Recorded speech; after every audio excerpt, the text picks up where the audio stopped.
In the world of crime, some criminals leave an especially noticeable mark. This time, let's talk about a serial killer who carried out a truly bloody hunt on the territory of the United States. Elizabeth Kenyon, a 23-year-old girl, cherished a dream of a modeling career. On March 5, 1984, she successfully made it to the finals of a beauty pageant in Florida. Unfortunately, her hopes were not destined to become reality. The very next day, Elizabeth suddenly disappeared, which was completely unlike her usual behavior. Worried parents filed a missing person report with the Miami police. However, as often happens, law enforcement officers saw no grounds for concern. The police assumed that the girl, inspired by her success at the contest, simply decided to celebrate her victory somewhere with friends or with a boyfriend. Relatives were advised to wait another day before officially filing a report. Of course, the Kenyon family did not agree with this approach. They insisted that Elizabeth had never been a fan of noisy parties and always informed her loved ones about her plans. But even after a day, the officers reacted to the parents' appeal rather sluggishly. It became clear that this case was unlikely to attract proper attention from the authorities. Meanwhile, the missing girl's mother intuitively felt that something bad had happened to her daughter. In the end, the parents hired a private detective. Together with him, they went to Elizabeth's apartment in search of at least some clues.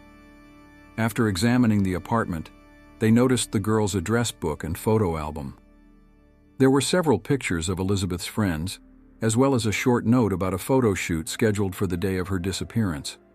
The address of the studio where she was going to go was also indicated.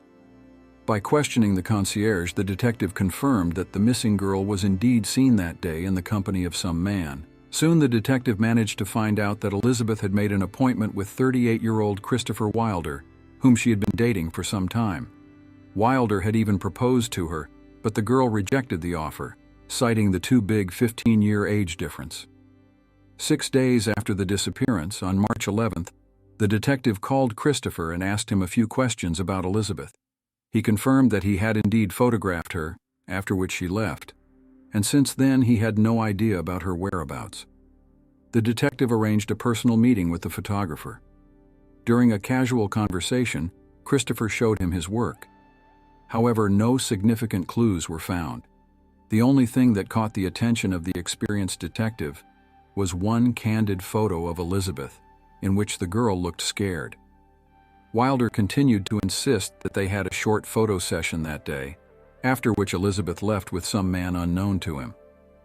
But despite this, the private detective decided to take a closer look at the photographer's personality.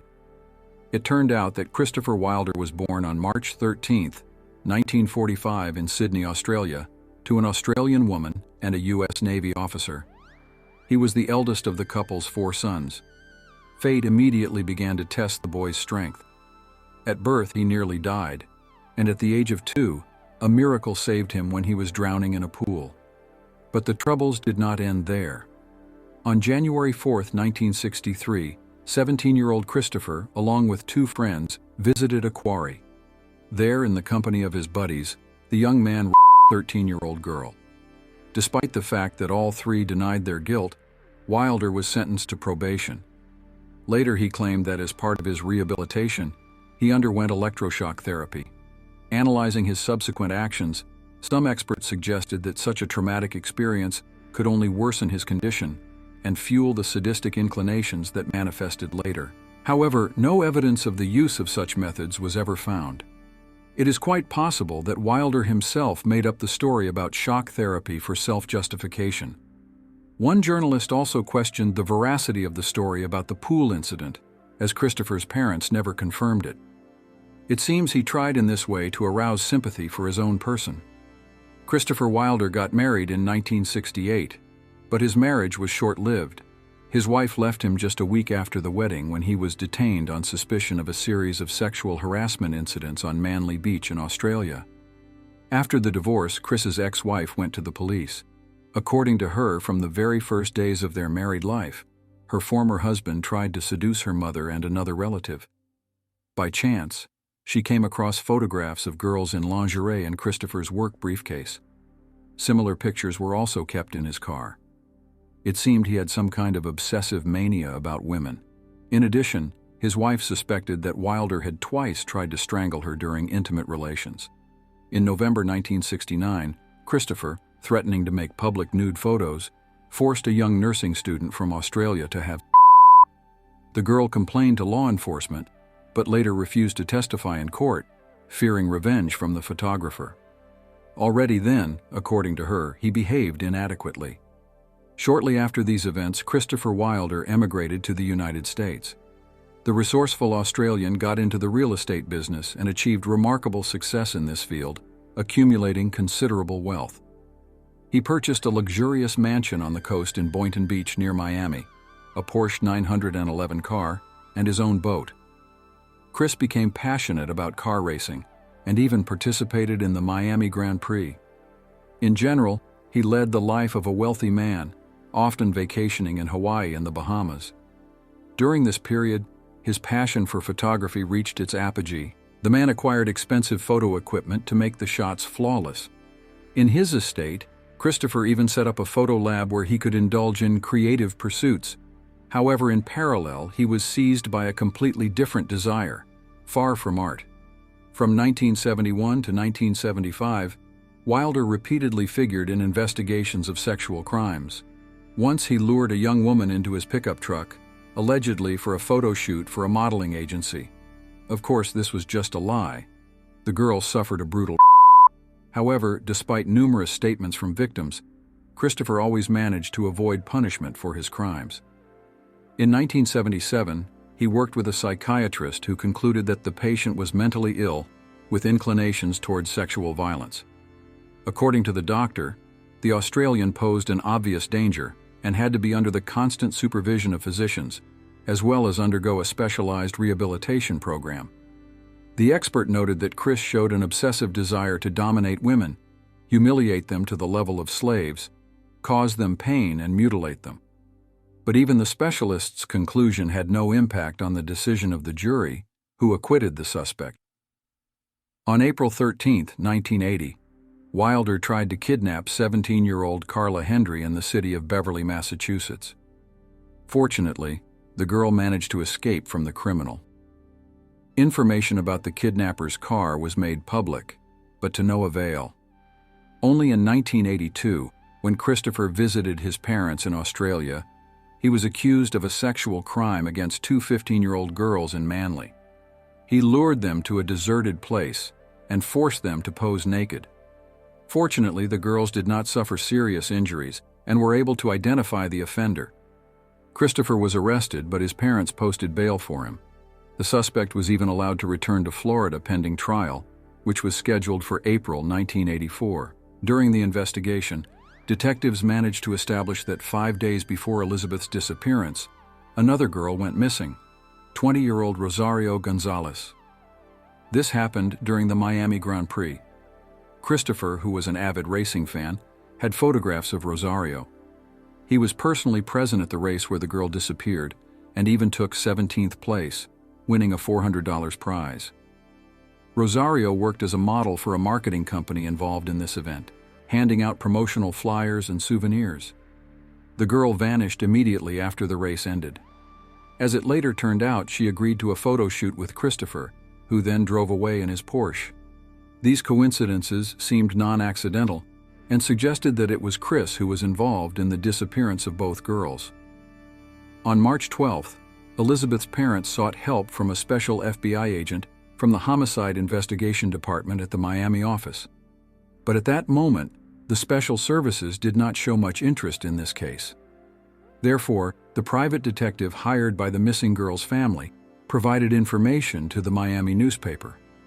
In this way, the family tried to draw the attention of the public and law enforcement to these events, and, possibly, provoke some reaction from the alleged kidnapper. On March 16, 1984, an article appeared in the press that did not mention Christopher's name, but reported that the police had certain progress in the investigation and were looking for a suspect. A brief description of him was provided. The criminal was probably an Australian, passionate about car racing and amateur photography. These details directly pointed to Wilder, so they should have caused some reaction from him. but no one expected such a stormy development of events. Thanks to the publicity in the media, the special services finally became interested in these disappearances. Analyzing the collected facts, the agents immediately noticed the suspicious coincidences in the circumstances of Elizabeth and Rosario's disappearance. Both girls had arranged a photo shoot with Christopher the day before. A check of Wilder in police databases confirmed that he had numerous problems with the law in Australia. In particular, he was on probation in a case of sexual violence and was awaiting a new trial. The collected evidence allowed the FBI to launch a full-scale investigation on March 21st. During the same period, a woman named Linda Grover turned to the police with a statement about an attempted abduction. She lived in the city of Tallahassee and reported that she was attacked by a man who tried to forcibly take her away in an unknown direction in order to keep her as a captive or a slave. Fortunately, the victim managed to escape from the criminal. Linda described the attacker. His features completely coincided with the appearance of Christopher Wilder. An FBI agent urgently went to Georgia to talk with the victim. Linda Grover turned out to be a 19-year-old girl who worked part-time distributing advertising flyers in a supermarket. Once, a stranger approached her, began to enthusiastically comment on her appearance, and suggested trying herself as a model. He introduced himself as a professional photographer and invited the girl to his car, allegedly to show his portfolio. The stranger began to praise Linda's beauty, predicting her success in the modeling business.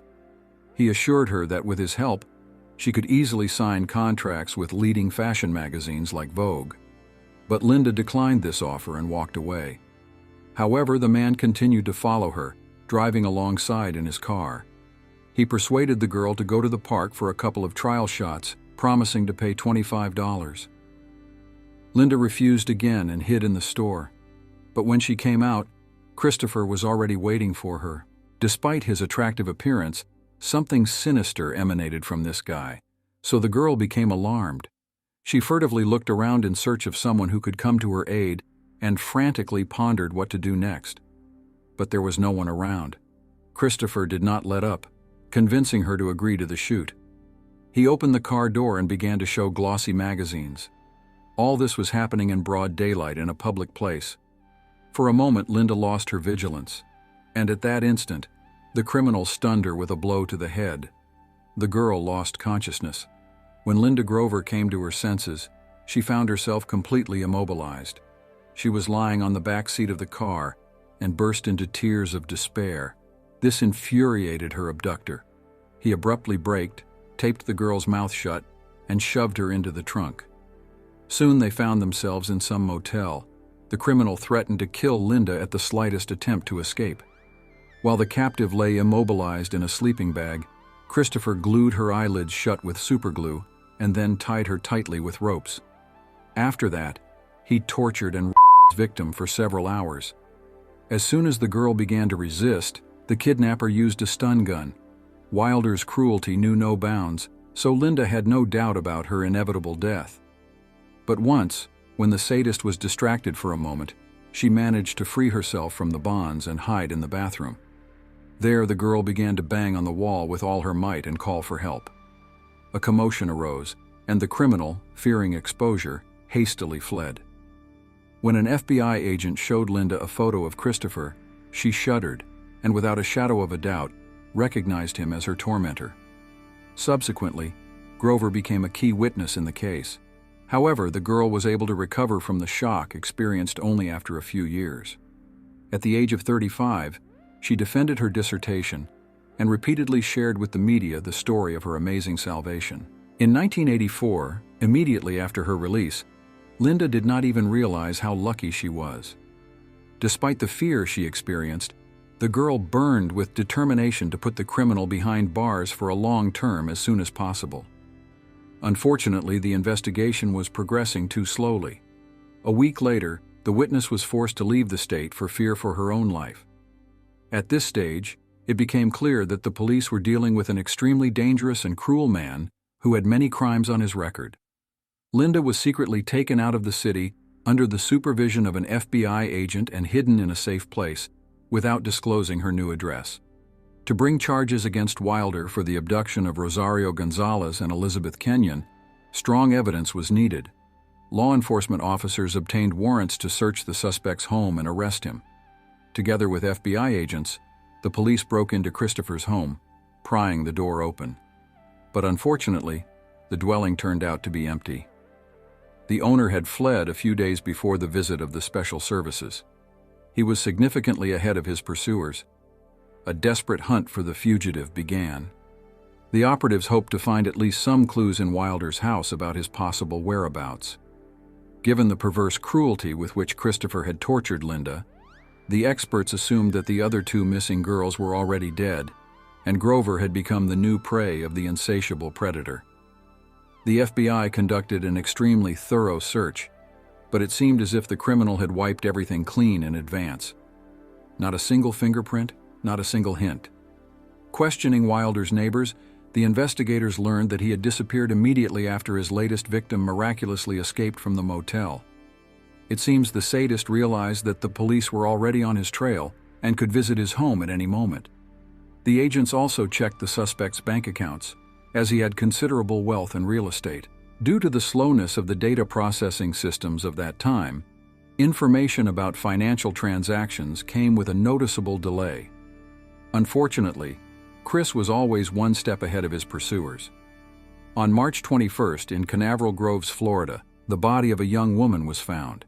She turned out to be 21-year-old Teresa Ferguson. The girl was last seen in a shopping mall with a man whose description matched Wilder's appearance. The investigation managed to establish that before her death, the victim was long and brutally beaten with a blunt object and then strangled. The crime's modus operandi pointed to Christopher, so now the number of his probable victims had risen to 4. The FBI agents were finally convinced that they were dealing with a serial killer who, at that very moment, could be taking the life of another helpless girl. There was no time to lose. They had to act as quickly as possible. On the same day, another alarming news arrived. On the eve of the search of the suspect's house, Christopher was spotted at a local bank in Tampa, where he withdrew a large sum of cash from his account. This news did not bode well. Now the serial killer had enough money to freely move around the country, paying in cash and not attracting undue attention. Moreover, Wilder was already a whole day ahead of the police, so he could be anywhere. On March 22, 1984, the photographer-kidnapper was seen in Texas. Several witnesses confirmed that they had personally observed him talking with 23-year-old Terry Walden in the parking lot of Lamar University in the city of Beaumont. At that time, the girl was studying to be a nurse, was married, and had 2 young children. Christopher made his standard offer of a photo shoot to her, but the student politely declined the idea. Fortunately, Wilder was unable to abduct her by force then. This saved Terry's life, but unfortunately not for long. The very next day, she ran into him again at the supermarket. It seemed as if the killer was deliberately lying in wait for her, literally hunting his prey. Christopher again suggested that the girl pose in front of the camera, this time speaking more insistently. Terry refused again. This time, the perverted photographer was firmly determined not to let her go. He consistently stalked his victim through the store and then in the parking lot until he hit her on the head and dragged her into his car. Terry Walden's mutilated body was found the next day, almost immediately after her husband went to the police with a statement about his wife's disappearance. The FBI relentlessly pursued the country's most dangerous criminal, but he was always one step ahead. According to the agents' calculations, Wilder was at least 2 days ahead of them. A press release was urgently sent out from the Miami office with a description of the car that Chris most likely used during Terry's abduction. However, this information did not help much in the search, as such a vehicle was quite common throughout the country. In addition, the license plate numbers of the car remained unknown. At the same time, orientation data on Wilder and his composite sketch were distributed in every state. But unfortunately, communication technologies were not so advanced in those days. The dissemination of information occurred with delays. The FBI agents had little choice but to follow in the footsteps that the psychopath killer left everywhere in the form of mutilated female bodies. The Australian maniac did not take long to commit his next crime. a new victim fell into his snare at a shopping mall in Oklahoma. On March 25th, Wilder abducted 21-year-old Suzanne Wendy Logan. Christopher took her to the town of Newton in Kansas and checked into a motel there. The next morning, after breakfast, the kidnapper headed to a reservoir where he mercilessly stabbed the girl and left her mutilated body to fend for itself. 2 days later, Suzanne's remains were discovered by a local fisherman. Before her death, the girl suffered brutal torture, numerous and was brutally murdered. On March 28th, FBI agents had a real chance to catch Wilder. They were informed that the wanted man had rented a room at the Colorado Motel and paid with a stolen credit card. This circumstance made it possible to track the criminal's whereabouts. The agents knew that Christopher used other people's cards, but so far he had been lucky not to get caught. Due to the delay in receiving information, the officers learned about the payment for the room only the next day. All available police officers were urgently mobilized. Together with the FBI agents, they rushed to detain the dangerous fugitive.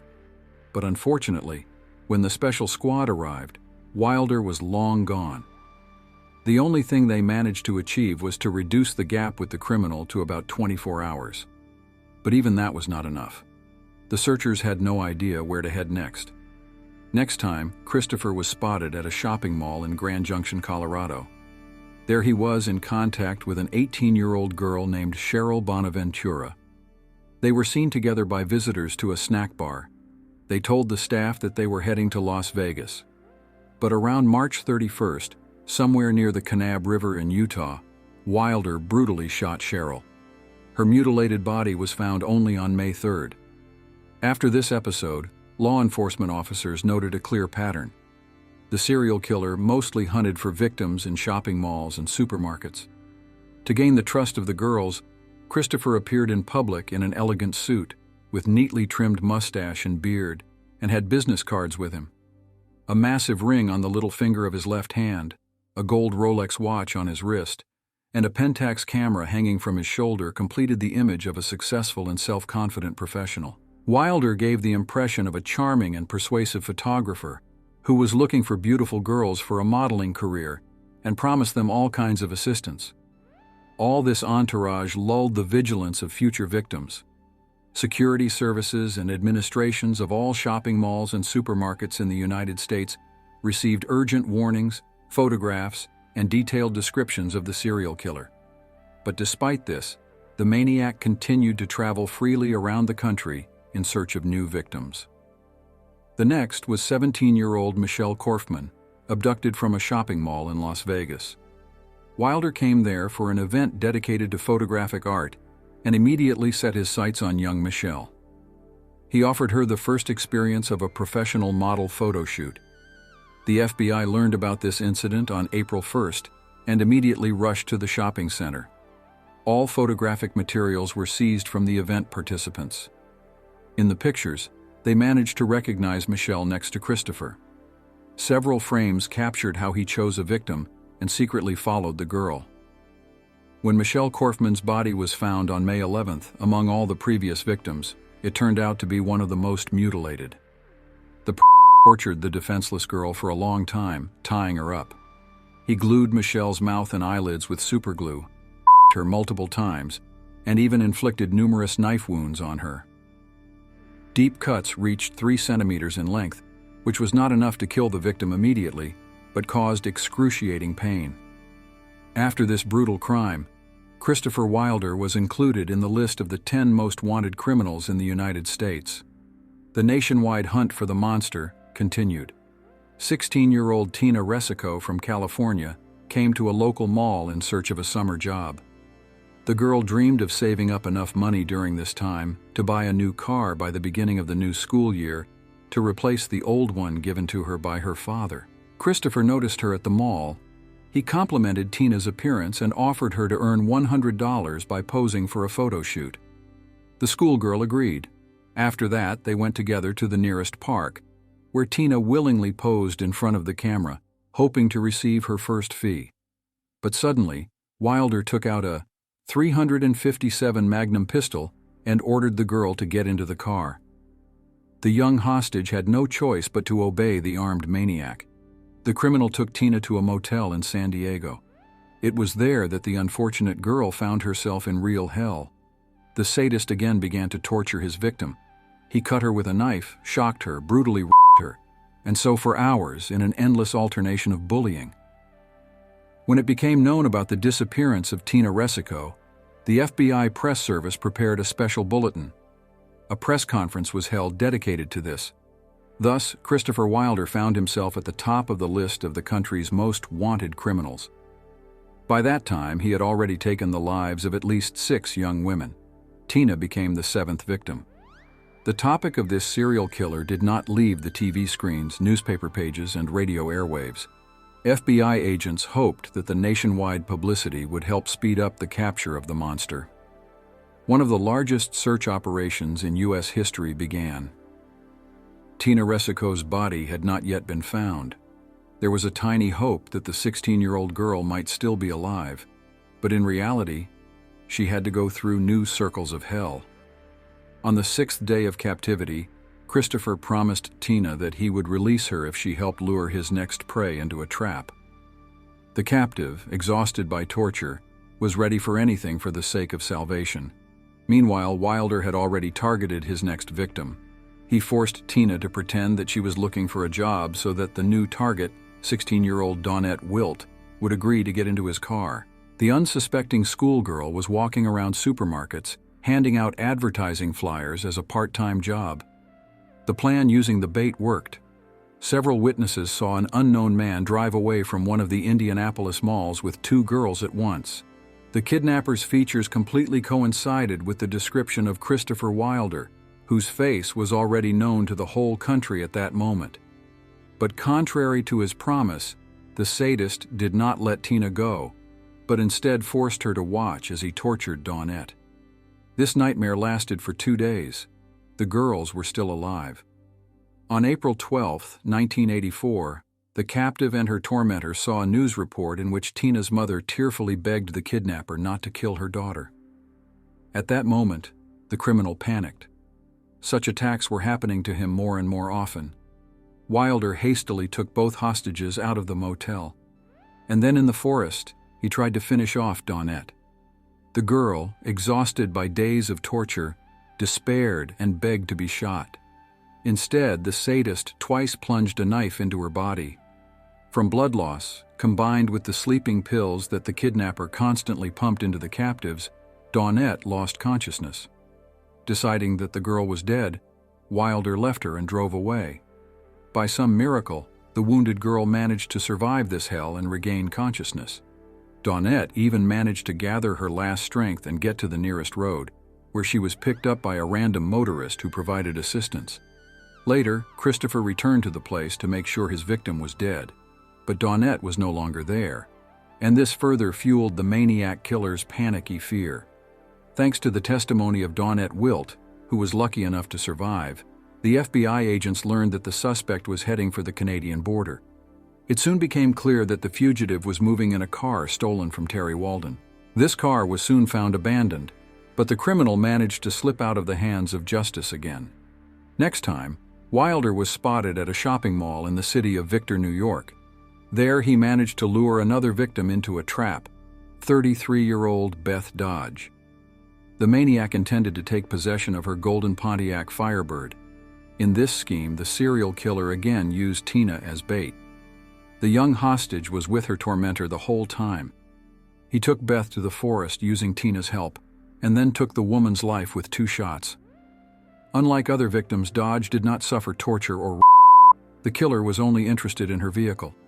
After this cold-blooded murder, Christopher unexpectedly released Tina, even giving her some cash so that the exhausted captive could get home. Subsequently, Tina became a key witness and provided the investigation with a detailed description of the horrors she had to endure in the sadist's captivity.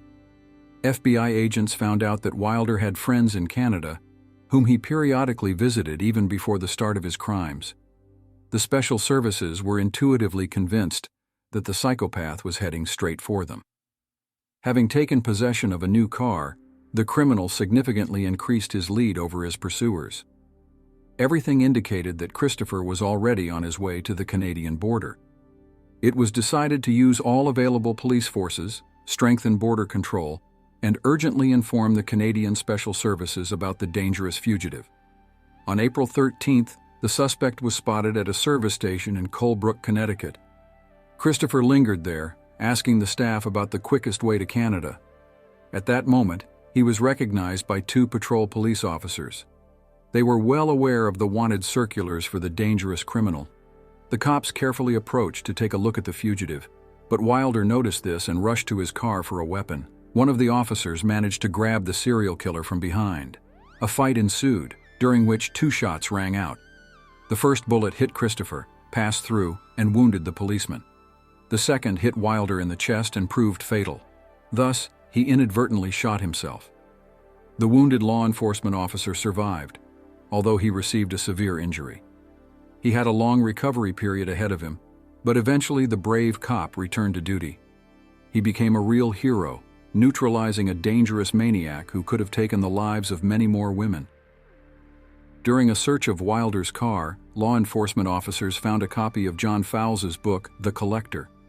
The plot of this work revolves around a man who kidnaps a woman and keeps her against her will in a basement until the captive's death.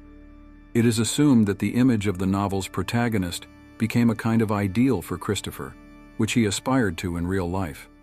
The serial killer's body was cremated in Florida.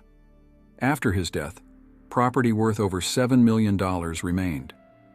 In June 1986, the court ruled that part of these funds would be used to pay taxes. The rest of the money was distributed among the families of the victims of this monster, whose name went down in history as one of the most wanted serial killers in the United States. Journalists dubbed Christopher Wilder the Beauty Killer and the Photographer Killer. The bodies of 2 of his victims, Rosario Gonzalez and Elizabeth Kenyon, were never found. It is known for certain about Wilder's abduction of 12 women, 9 of whom he took their lives. Law enforcement officers also suspect his involvement in a number of other similar crimes against women committed during that period in the United States and Australia. Near one of the real estate objects owned by Christopher Wilder on May 29, 1982, skeletal remains of 17-year-old Tina B. were found in a bag. The victim's sister told the investigators that shortly before her disappearance, Tina was going to a photo shoot to which she was invited by some photographer.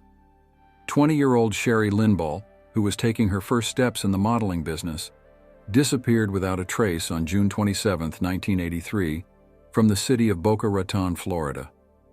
The girl was last seen when she was going to a photo shoot. Sherry's badly decomposed body was accidentally discovered by hunters 3 months later in a forest near Shelby, New York. Another 18-year-old novice model, Tammy Lynn Leppert, went missing in Florida. Shortly before her disappearance, the girl was seen during a heated argument with a man who looked like Wilder. Tammy's mother helped her daughter develop a modeling career. According to her, the girl met Christopher at a casting for some film. Wilder allegedly tried to persuade Tammy to pose in front of the camera, but was refused. 15-year-old Colleen Emily Osborne disappeared after leaving her home in Daytona Beach, Florida, on March 15, 1984. That morning, the girl was late for the school bus, so she decided to skip classes and go to the beach. The young rebel never returned home. Colleen's body was found on April 6, 1984, half buried on the shore of a lake in Orange County, Florida. It later became known that Wilder had stayed at a motel near the crime scene on the same day. Osborne's disappearance closely resembled the modus operandi of the serial killer, who often hunted for victims on the eve of his own birthday. One of Colleen's classmates recalled that at their school, a man similar to Christopher was looking for girls for a modeling career. He even offered the young Osborne $100 to pose for him, but the schoolgirl declined the offer. In total, there are grounds to suspect that Wilder is responsible for at least 10 murders of young women. Life can sometimes bring together people with questionable morals, as if drawn by an invisible force. One shouldn't expect anything good to come from such individuals. However, today's story is about people so shameless that they manage to profit handsomely from their immorality.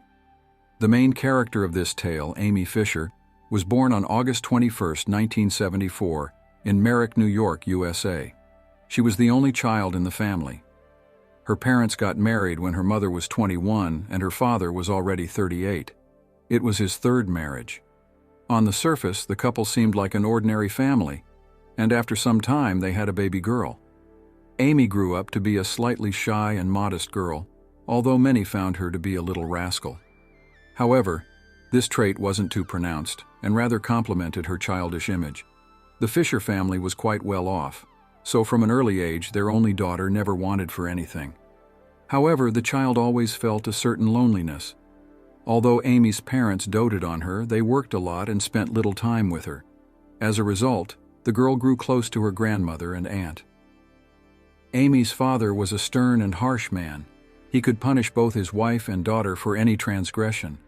The girl was even a bit afraid of him. The parents often had fights, and each time Amy secretly hoped it would lead to their divorce. But the father, being a skilled manipulator, kept his wife under control, so she was simply afraid to leave him. At an early age, the heroine of this story became a victim of sexual abuse. She was abused by a man close to the family when she was only 6 years old, but she didn't tell anyone about it. At the age of 13, Amy was violated again, this time by a worker hired to do repairs in their home. Once more, the girl kept silent. These events left deep psychological scars on her soul. Amy's school years passed like most teenagers. She had a group of close friends and a beloved dog she spent a lot of time walking. During this period, the girl dreamed of going to college and becoming a fashion designer to create designer clothes. To most acquaintances, she seemed like just a sweet girl who adored her dog. But those who got closer to Amy noticed a rebellious streak in her. The girl often got into trouble at school, skipped classes with her boyfriend, and occasionally forged grades on her report card. Closer to graduation, she even got into a fight with an older girl. As a result of this incident, Amy ended up in the hospital with a broken nose and jaw. In February 1991, she ran away from home. The reason for her escape was a heated phone argument with her mother when Amy wanted to spend the night at a friend's house. Her father, overhearing the quarrel, took the phone and threatened punishment if his daughter came home after the sleepover. So the girl had to wander around and ask to stay the night at various friends' places, her aunts and her grandmother's. The fear of her father's wrath prevented her from returning home, while her father had already filed a missing person report with the police. He described Amy as an unbalanced, uncontrollable, and even dangerous person. Eventually, the police managed to return the schoolgirl home. The same year, the girl found out she was pregnant, which came as a real shock to her and her boyfriend. Fortunately, her aunt helped Amy get an without her parents even knowing. In May 1991, while driving out of the garage, Amy accidentally hit the side mirror of her car. She was afraid of her father's anger over this. Once before, the girl had turned to an auto repair shop with a similar problem, where the mechanic quickly fixed the car so that even her meticulous father didn't notice anything. So this time, Amy decided to go to the same shop on her own. There she met the owner named Joey Buttafuoco. This meeting turned out to be truly fateful. Joey was married to Mary Jo, the eldest of 5 daughters from a Catholic family in the suburbs of Long Island, New York. The future spouses met in 1971 while in high school and attending summer courses. Joey was a charming and funny guy. His mother had died when he was only 11, and as a teenager he was still struggling with this loss. But his new girlfriend Mary became a source of support for him. Soon after they met, a romantic relationship developed between them. The young couple got along wonderfully. In 1977, they got married and bought a house next to Joey's family auto shop. During that period, the couple worked hard during the day and indulged in entertainment in the evenings. But this carefree life ended as soon as Mary became pregnant. This did not fit into their plans. They had intended to have children much later when they were more settled. But circumstances changed. Mary started to adjust to a more responsible adult life, and the more effort she made, the more obvious Joey's resistance became. While his wife stayed home to rest, her husband continued to party as before. Mary didn't object, hoping that eventually her husband would get his fill of fun and come to his senses. Soon the couple had their firstborn, Paul. By that point, the young mother had completely abandoned her old way of life, striving to be a good mother and wife. But Joey, it seemed, was not at all on board with this. He continued to waste all his free time at parties. Moreover, he got hooked on illegal substances. The man would go to work early in the morning, return late at night, or disappear for days at a time. Joey always found convincing excuses, as lying came incredibly easily to him. Mary put up with this state of affairs for a long time, barely seeing her husband. But eventually her patience ran out, and she started talking about divorce more and more often. However, Joey always managed to somehow calm his wife down. Soon, Mary became pregnant for the second time, so thoughts of divorce began to seem completely inappropriate. In 1983, she gave birth to a daughter, Jessica. The young mother continued to do her best to maintain the illusion of a perfect family, while Joey didn't abandon his destructive habit. Against this backdrop, Mary began to feel guilty for what was happening, considering herself a failure. She brought herself to a state where panic attacks started happening more and more often. That's when the woman turned to a psychotherapist who helped her cope with these problems. However, the issue of her husband's complete uncontrollability remained unresolved. Mary had no choice but to start taking prescribed medication, continue to take care of the children, and hope for the best. Gradually, the young mother came to the decision to return to the Long Island suburbs where the family had lived before moving. There, in her opinion, Joey would be far from his auto shop, parties, and friends who had a bad influence on him. Mary managed to convince her husband of the need to change their place of residence. The couple planned to buy a house. To Mary's great surprise, Joey found a buyer for their property quite quickly, one who could pay in cash right away. It seemed like the best news one could hope for. The family could move immediately. Finally, when all the things were packed and the Buttafuoco family was waiting for the money to pay for the new home, on the very day they were supposed to leave, Joey confessed to the deception. It turned out he had mortgaged the house and given all the proceeds to his dealer. Joey had run up so much debt that he had to put up the family property as collateral. Only then was he able to pay off his debts. This news came as a real shock. In fact, a family with 2 children was left on the street without a cent to their name. But they were lucky. Joey's father came to the rescue, giving the necessary amount for the down payment on a new house in Massapequa, Long Island. However, he didn't do it for nothing. Seeing that his son was unable to run the business, the man was afraid of losing the auto repair shop too. So, while providing the money, he stripped Joey of the right to the family business. In fact, Joey became a simple worker in his father's shop. But even after everything that happened, Mary didn't give up and forgave her husband. She enrolled him in a rehab program, which fortunately helped. Joey quit and never went back to them. The next few years of Mary and Joey's married life resembled an endless honeymoon. It seemed Mary managed to turn the tide of events in her favor, and they finally experienced true happiness. However, Mary didn't foresee that someone else might appear in their lives. In May 1991, exactly 1 year after her first visit, Amy Fisher came back to the auto repair shop to fix her car. The girl was desperate to hide it from her father, as she had no money for repairs. She had to make up a story, and Joey agreed to play along. According to the legend, Amy brought the car in for a routine maintenance, and at night, while the car was in the shop, someone accidentally hit the mirror and knocked it off. Her father believed this tall tale, and Amy was delighted with Joey, who helped her avoid her father's anger and slaps.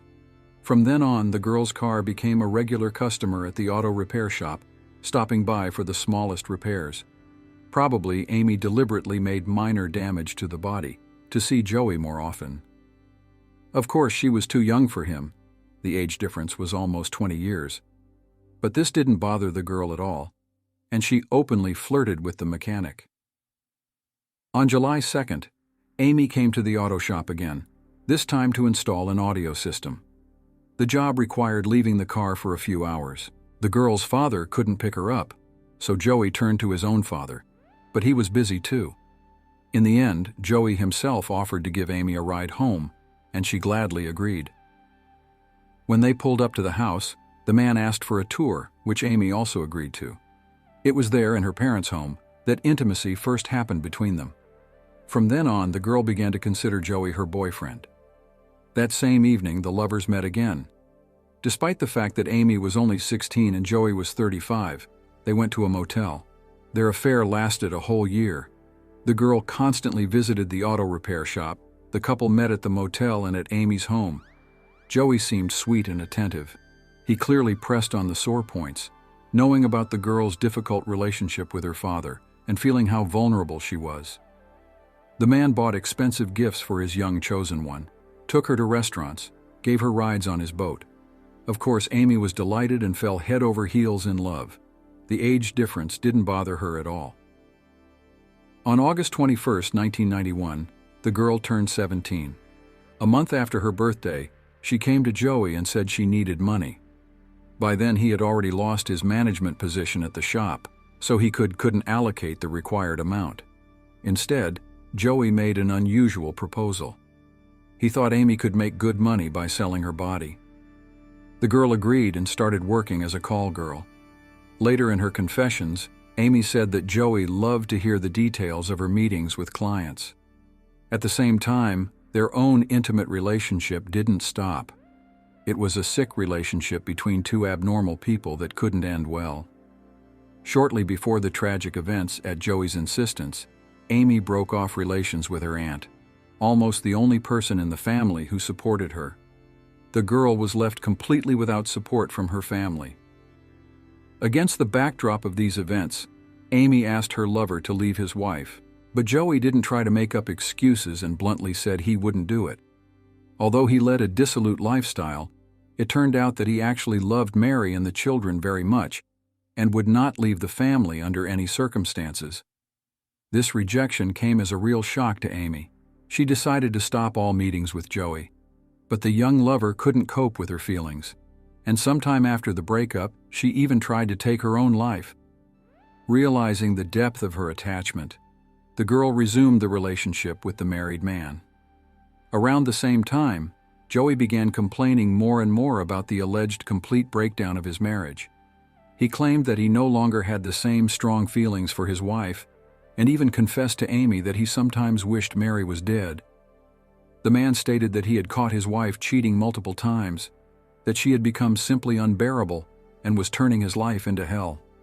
At the same time, Joey always found new reasons why he hadn't divorced yet. Usually it all came down to the children, whom he supposedly didn't want to traumatize. Amy unconditionally believed her lover, sincerely sympathized with him, and continued the relationship. Gradually, these false confessions turned into a murder plan in the girl's head. Amy concluded that if Mary was shot, Joey would finally get rid of his hated wife. As it turned out later, Amy even tried to hire two of her classmates as hitmen at first. For this service, she offered them $400 and sex with her. But the guys refused such an escapade, so the plan was in jeopardy. The situation unexpectedly changed when Amy started going to the gym and met the owner, 30-year-old Paul Makeley. A romance developed between them. In addition, the girl regularly met with 3 regular clients, providing them with intimate services. By that time, she had already abandoned the intermediary agency and worked directly. Amy willingly shared the details of her life with Paul, so he quickly realized what Joey was involved in. The man tried to persuade his lover to end the relationship with the married mechanic. Meanwhile, Joey himself, upon learning about Amy's new romance, got worried, fearing he might lose his young mistress. He tried to intervene in their relationship, but to no avail. Now Paul and Amy wanted revenge on Joey. They planned to expose his secret affair with the girl to his wife, Mary. To implement the plan, Amy found an accomplice, a 21-year-old guy named Peter Guagenti. He was to become the driver and give the girl a ride to the Botafuoco's house. The conspirators even stole license plates from someone's random car to use them for Peter's vehicle. On May 19, 1992, Amy supposedly went to school, but had no real intention of going to classes. The girl immediately turned to the school nurse, complained of feeling unwell, and was sent home. Peter was already waiting for her at the entrance in his car. They quickly changed the plates and headed to the Botafuoco's home. At 11:30 a.m., Amy knocked on the door. Mary was home alone at the time, painting. She opened the door.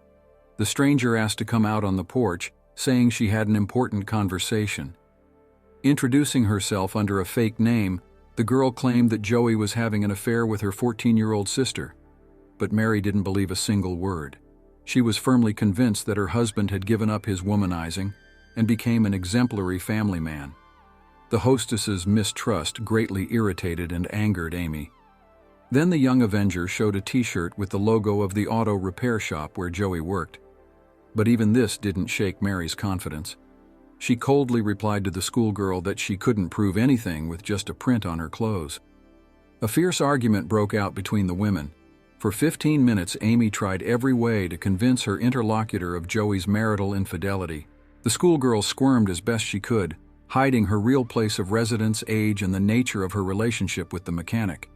But the more convoluted her lies became, the less plausible they sounded. Finally, Mary lost her patience. She resolutely turned around, headed for the door, and threw over her shoulder for the girl to get out.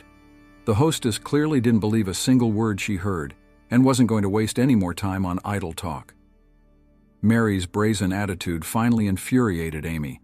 The girl pulled out a .25 caliber pistol, obtained the day before, along with Peter. In a fit of rage, Amy hit the woman on the head twice, and then accidentally pulled the trigger. A shot rang out. The bullet hit Mary in the head. The recoil turned out to be surprisingly strong, so much so that Amy couldn't stay on her feet. The schoolgirl fell to the ground, and Mary's bloody body collapsed on top of her. Coming to her senses, Amy pushed the wounded woman away with all her might, jumped to her feet and fled, jumping into her accomplice's car. The horrified girl didn't expect such a turn of events. Trembling with fear, she confessed to Peter that the gun fired accidentally. She said she just wanted to scare Mary and take off. Then the young people hastily got rid of the weapon and Amy's bloody clothes, throwing the items into a sewer hole not far from the girl's house. Amy returned home and pretended nothing had happened, calmly spending the rest of the day. Meanwhile, a passerby heard a loud bang and came closer to see what had happened. He didn't find Amy, but instead saw a bloody Mary lying unconscious on the porch. The man ran to the neighboring house to call an ambulance. The medics arrived promptly. They stated that the bullet had hit a vital artery and shattered the jaw. The wounded woman had lost a lot of blood. Her condition was critical. If it weren't for the help of the caring passerby, Mary would have had no chance of survival. But even in the hospital where the woman was urgently taken, doctors estimated her chances as 50-50. The bullet that was lodged in the spinal area couldn't be removed. Mary was connected to life support machines and her life was fought for all night. Fortunately, a few days later, the woman regained consciousness and was able to describe the attacker to the police. She recounted the same story about a teenage girl accusing Joey of having a relationship with her younger sister. However, Amy introduced herself under a fake name and gave a false address, so this information wasn't of much help to the investigation. However, Mary recalled an interesting detail: the attacker's t-shirt with the logo of the auto repair shop where her husband worked. The cops immediately went to see Joey, but he assured them that he had given out a bunch of such t-shirts as part of an advertising campaign. However, the mechanic had a photo of his underage lover, which she herself had given him.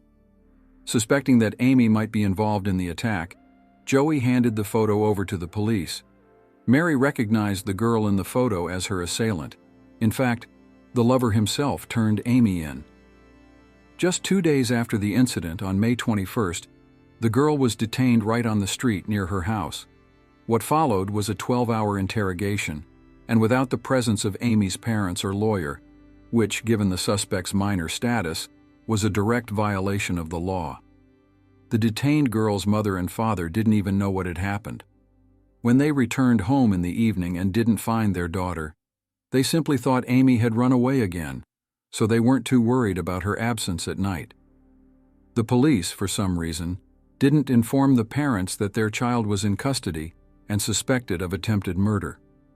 They found out about this later, and the father was bursting with anger over his daughter's antics. Of course, as soon as the public became aware of the details of what happened, journalists pounced on the topic of the spoiled schoolgirl who, at 17, was already leading a criminal and immoral lifestyle. The media savored the details of how an underage prostitute with a gun attacked a decent married woman. The community was shocked and outraged. Reporters were looking for any details from Amy's life to sensationalize the story. It got to the point where a video was published online showing the girl servicing another client. 2 weeks after her arrest, Amy still hadn't pleaded guilty. She was taken into custody with the right to post bail of $2 million. By that time, the story of the young criminal had gained such notoriety that everyone was rushing to interview her. There were plans to write a book and even shoot a movie about the adventures of the Long Island Lolita, as journalists dubbed Amy. The girl was paid hefty fees for exclusive interviews, so she was able to cover the bail and await trial at home. However, the media activity dealt a devastating blow to Amy's reputation. Now everyone knew about the shameful way she made money. Amy herself insisted that she was pushed to illegal actions by Joey, who forced her to sell her body at a minor age. This is what the girl's lawyers built their line of defense on. Joey denied everything. His wife Mary also had to make deals to participate in various talk shows, but out of necessity, to pay off the hefty hospital bills. Joey still denied any connection with Amy, but the investigation managed to find 13 receipts from the motel where he visited with his young lover. Their secret meetings were also confirmed by several local employees. Amy openly testified against Joey in court. But it was possible to finally prove their intimate relationship, thanks to FBI handwriting experts who confirmed that the signatures on the receipts did belong to the mechanic. Despite the obvious evidence, Joey stubbornly called everything fabricated. His wife was also on her husband's side and refused to believe Amy. In conversations with the police, the couple openly mocked the attacker. While Amy was at large awaiting trial, she didn't waste time and prepared for court. All the money earned from interviews went to bail, so there was nothing to pay the lawyer with. He agreed to defend her for free. There were rumors that Amy was sleeping with her defender.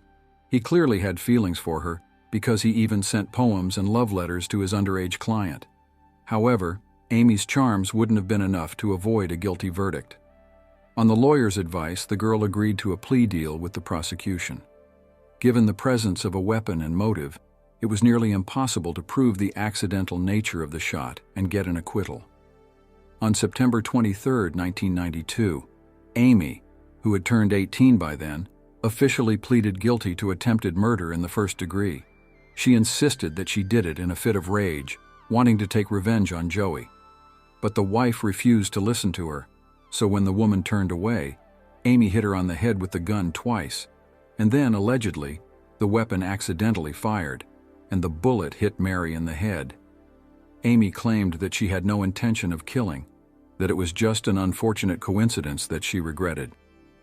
Later, journalists found out about the intimate relationship between Amy and the gym owner Paul Makeley. The man, as it turned out, also sought to profit from the situation. Paul also wanted to cash in on the scandalous story, drawing the attention of the mass media. He even secretly installed a hidden camera in his gym and got the girl to have a frank conversation. Amy told a lot of interesting things, in particular about her desire to marry Paul, because marital status would allow them to make visits to prison. The girl admitted that she liked the attention of the press, and she wanted to get on the front pages because they paid well for it. With the money earned from selling her story, Amy planned to buy a Ferrari. When the criminal realized that Paul had simply used her, she once again tried to settle scores with her life. After that, the girl was sent for compulsory treatment to a psychiatric clinic, where she spent several months. On December 2nd, Amy appeared in court to hear the verdict. During the hearing, Mary expressed extremely negative views about the video recording made by Paul and shown during the hearing. In it, Amy cynically stated that she was making money from the crime she committed. Obviously, she felt no remorse, which contradicted her version of the allegedly accidental shot. Mary considered the plea deal extremely unfair, because according to its terms, Amy was to be released in just 2 years and 9 months. Such a punishment did not correspond to the severity of the crime. The victim of the attack miraculously survived, but half of her face remained paralyzed.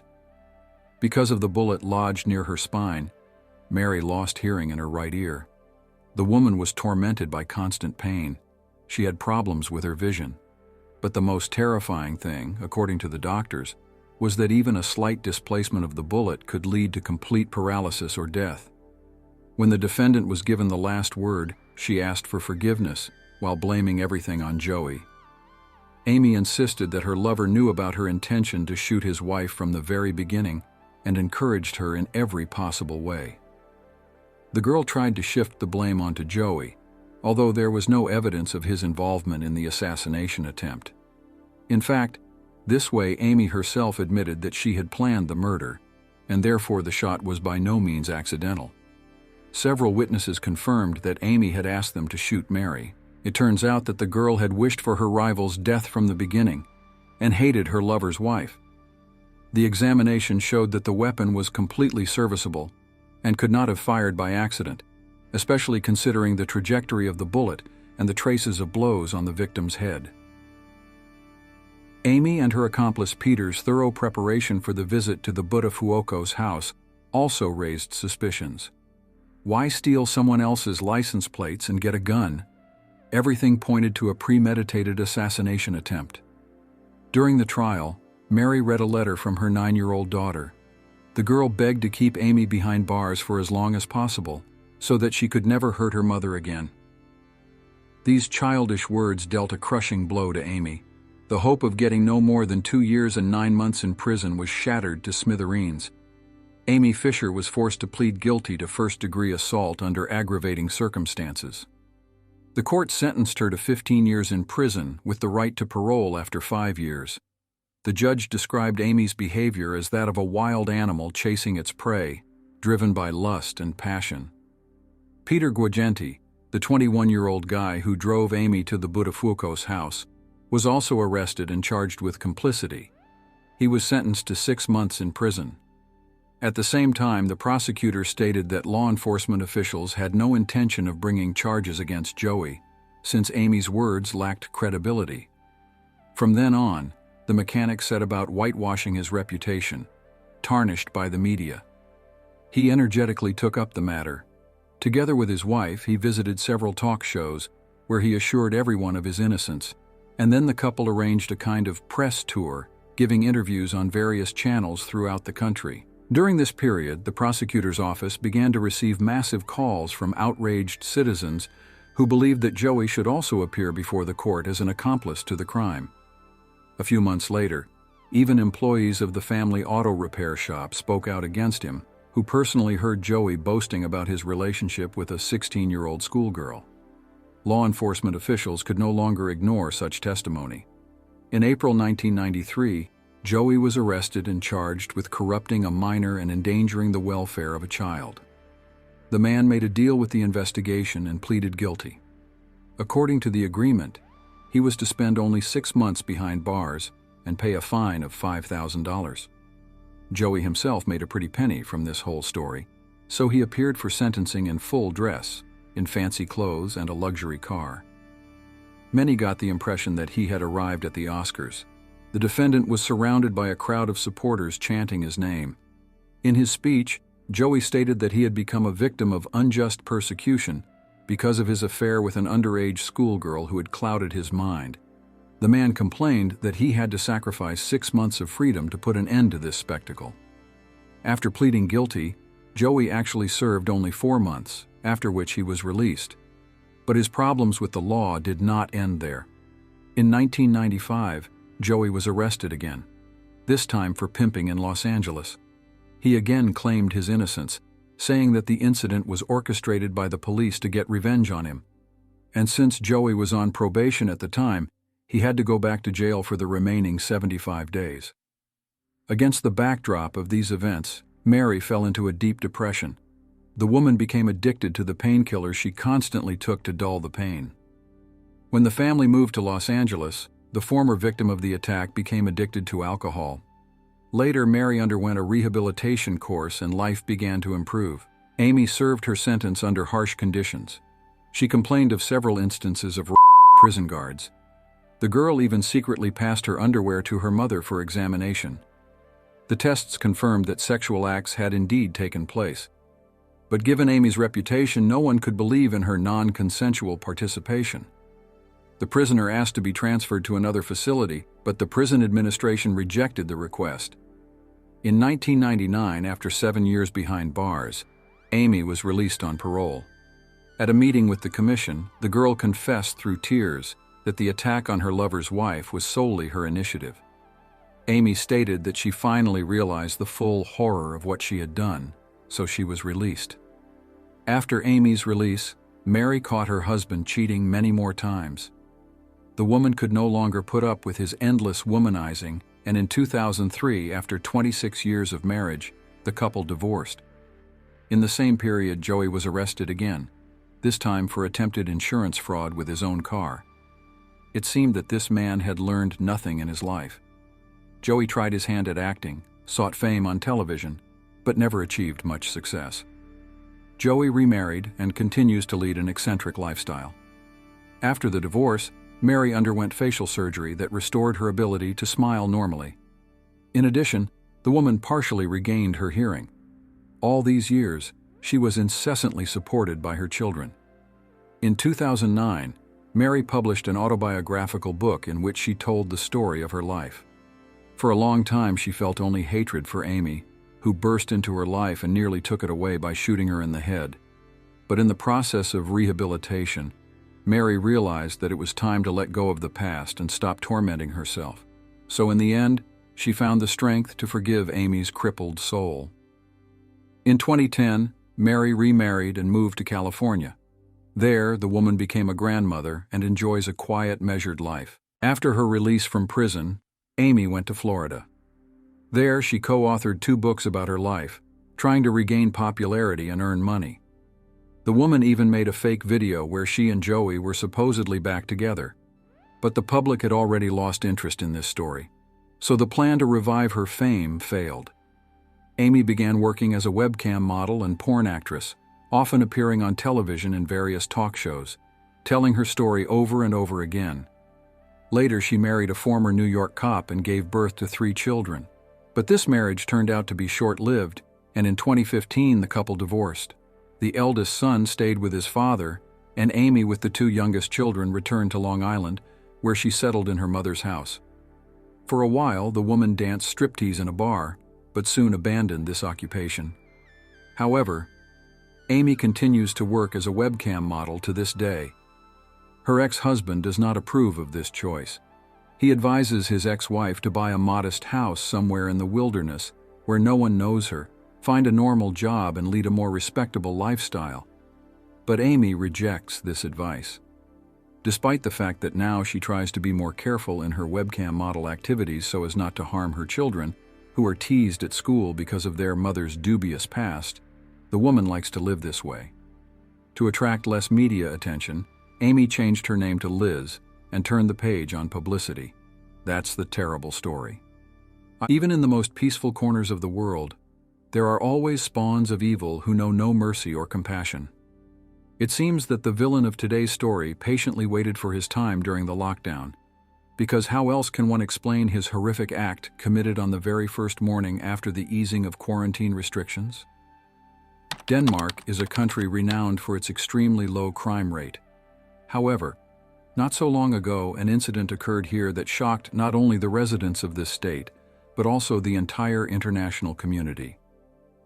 February 5, 2022, was the first Saturday after the lifting of the quarantine restrictions that were in effect in Denmark during the pandemic. This brought great relief to everyone, especially the youth, who had been deprived of the opportunity to fully communicate and meet with each other all this time. Among them was Stevn. The girl, along with her friends, was eagerly awaiting the first parties. Finally, they would be able to see and talk to everyone they hadn't seen in so long. Mia had another special reason. The student was going to celebrate an important milestone in her life. She had just finished the semester. For her, this meant that the heroine of our story was one step closer to realizing her dream. All this was taking place in Aalborg, a fairly large, picturesque Danish city where many students live. Late in the evening of February 5, 2022, young people began to gather, filling the bars and clubs that had been closed all this time. It was cold outside, so everyone dressed warmly. Mia was dressed in dark clothes that day, except for white sneakers. She looked festive, although not entirely appropriate for the weather. However, The girl was confident that she would easily get home in her friend's car. The company gathered in full force. The young people planned to have a good time and enjoy the weekend. Together with other university students, Mia headed to a party.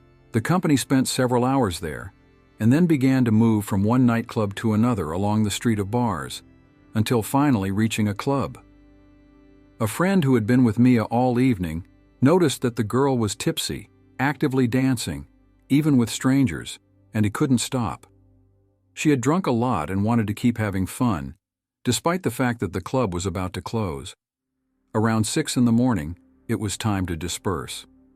Everyone quickly left, and many returned home much earlier than the main character of this story. There was no one who could give Mia a ride. In addition, she had spent all her money and could not afford to call a taxi. During the party, the girl met a young man, also from Aalborg, who had just turned 22. After the club closed, the guy waited for her outside. The young man talked briefly with Mia and her friends before everyone decided to head home.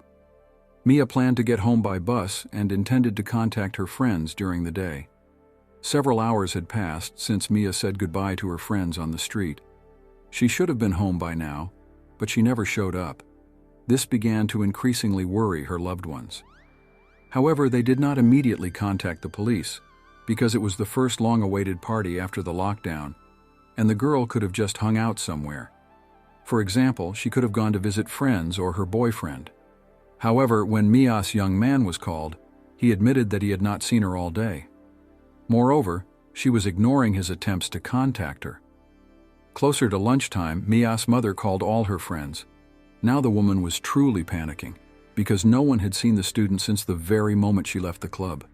No one had been able to contact the girl yet, although she was always responsible, kept in touch and called back if she was delayed somewhere. The situation was increasingly disturbing the girl's parents. The mother was overcome with great fear when it became known that Mia was last seen at 6 a.m. And since then, no one could say where she went and where she was. In view of this, the relatives decided to report a missing person to the police.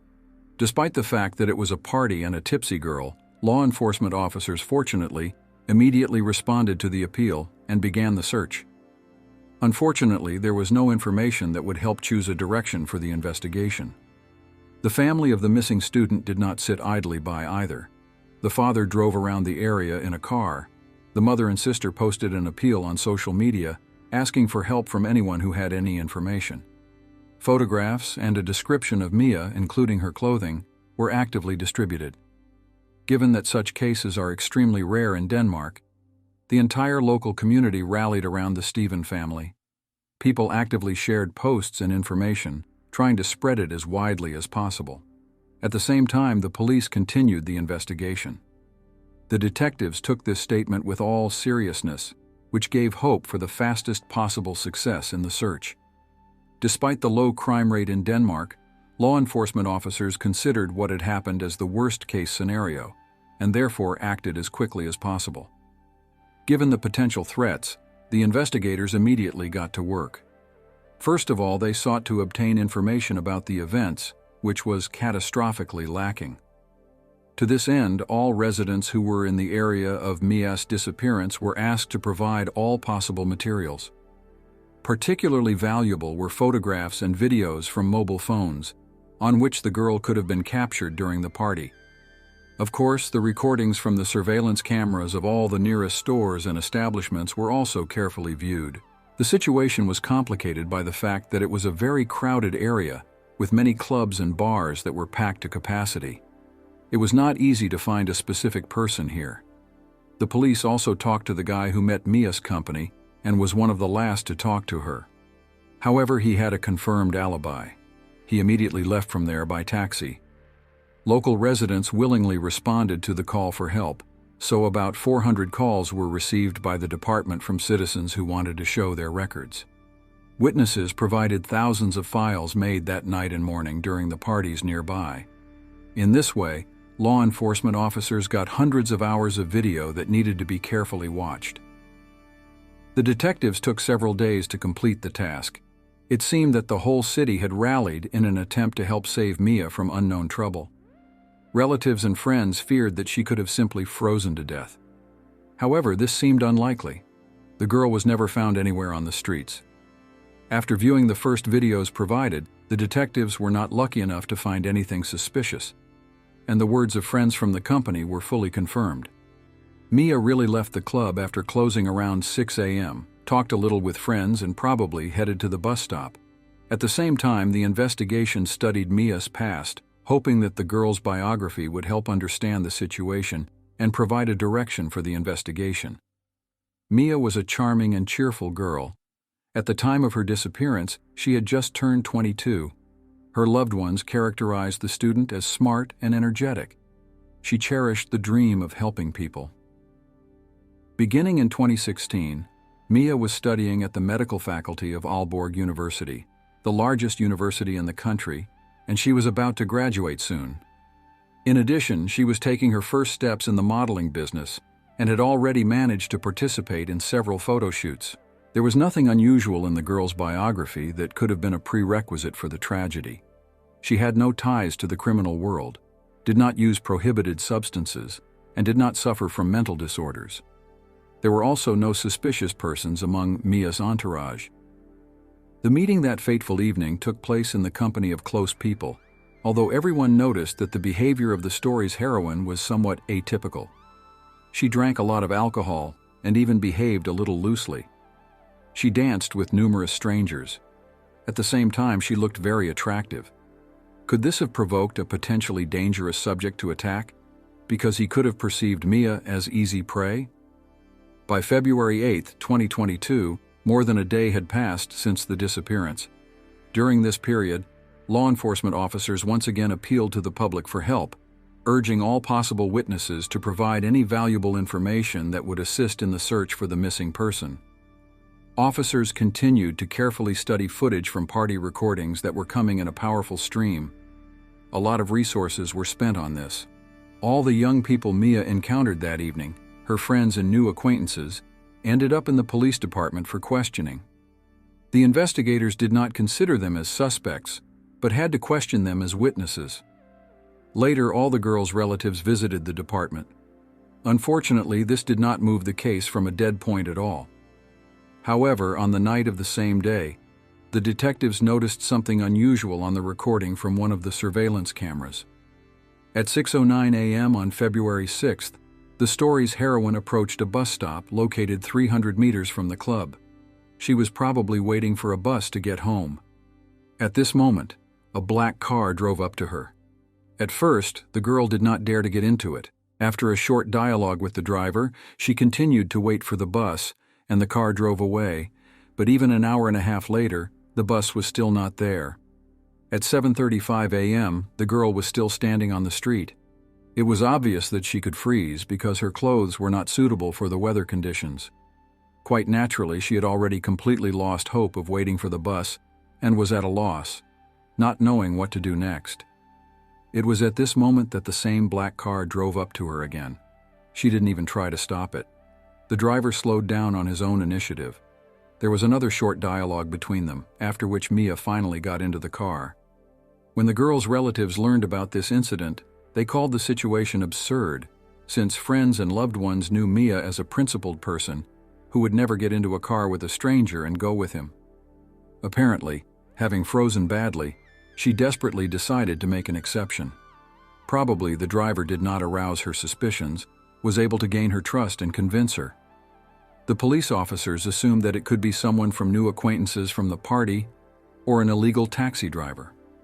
Law enforcement officers carefully reviewed the entire video recording, but were unable to make out a clear number of the car or the face of the driver due to the poor quality of the recording. So it remained completely unclear whose car the girl got into. However, one thing was obvious. The driver became the last known person who saw Mia alive and unharmed. And it was this driver who needed to be found and interrogated. On February 8th, investigators again decided to turn to the public for help. The police hoped that people would come to the department who would recognize the car driver. Indeed, several leads were received that required careful verification.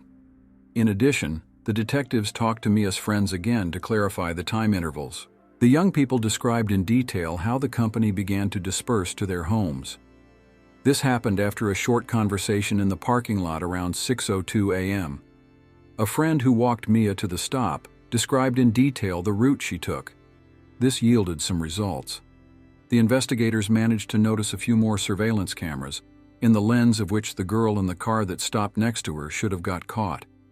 The check made it possible to obtain frames that became a real breakthrough in the case. It turned out that the vehicle had unusual license plates painted in several colors. In addition, the quality of the footage was higher, so it was possible to make out all the characters on the plates. This made it possible to more quickly establish the identity of the car owner who was suspected of abduction. On February 9, 2022, investigators were able to establish the identity of the car owner. The unknown person lived in a house located just a few blocks from the club. When the detectives arrived at the specified address, they immediately noticed the car. It was a black Volkswagen Golf 2015, the very car that was recorded by surveillance cameras. The detectives were able to track down two men who turned out to be childhood friends and had a direct connection to the vehicle. Both figures had a history of minor offenses, including an incident where they impersonated law enforcement officials during a football match. Both denied any involvement in Mia's disappearance. However, they definitely knew something, since they had access to the car. According to Danish law, within 24 hours they were brought to a hearing. In fact, it was a preliminary court hearing, which should take place no later than a day after the arrest of the suspects. During this process, the prosecutor presents his arguments and the evidence collected. After that, the judge studies the materials provided and makes a decision: to leave the detainees in custody or to release them. Thus, the law ensures the protection of the rights of the accused, while taking care of the safety of society in case a person is found to be potentially dangerous. As of February 10, 2002, it had been 4 days since the girl disappeared. No one provided any information about her possible whereabouts. No one made ransom demands. With every minute, the chances of finding the girl alive were melting before our eyes. Relatives and friends did not lose hope that she was all right. But the police, although they did not draw premature conclusions, realized that the probability of saving Mia was practically zero. The preliminary hearing in the case of the detainees was held behind closed doors in the district court. Based on its results, it was decided to release one of the men. This did not mean that he was no longer considered a suspect in the crime. He was simply not recognized as a threat to society. There was not enough evidence against him for an arrest. In addition, the man had a confirmed alibi. However, the situation was radically different in the case of 36-year-old electrician Thomas Thompson. He even independently agreed to be detained for 4 weeks. During this period, the detectives actively studied the biography of the suspect and visited several of his acquaintances. Thomas was born on June 18, 1985, grew up in Southeast Asia, but later moved to a small Danish town with a population of about 500 people. At first, he lived in an apartment and then moved to a farm to his grandparents. The man made a career in the military service, rising to the rank of sergeant. After completing his service, he obtained the profession of an electrician. He was characterized as a smart specialist, polite, balanced, and quite a pleasant man, though somewhat secretive and withdrawn. However, he also had a dark side. However, before the incident with Mia, Thomas had no violent crimes on his record. He did not abuse alcohol and did not use prohibited substances. During his service in the armed forces, he received a responsible position, engaged in martial arts. Thomas even had a certificate confirming his qualification in providing first aid. The key reason for the detention was the circumstance that it was the black Volkswagen that was registered to him. In addition, the main suspect could not provide a confirmed alibi. The investigation assumed that it was he who picked up Mia at the bus stop, after which the girl disappeared without a trace. To confirm these guesses, it was necessary to collect more information. The investigators began by checking the GPS system, seizing the vehicle of the probable criminal. It turned out that he tried to forcibly turn it off about 4 hours before meeting the missing girl at the bus stop. Naturally, This was done purposefully.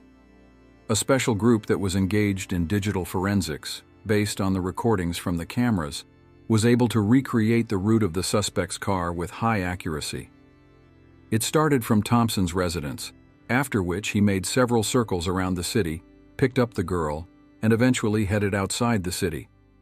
Thomas, making short stops, drove through several nearby settlements and then headed to a wooded area located a few kilometers from the city. Here, he spent several hours and then, 2 days later, appeared again. This point of the route seemed the most suspicious. The investigators made a decision to inspect it with the help of specially trained dogs.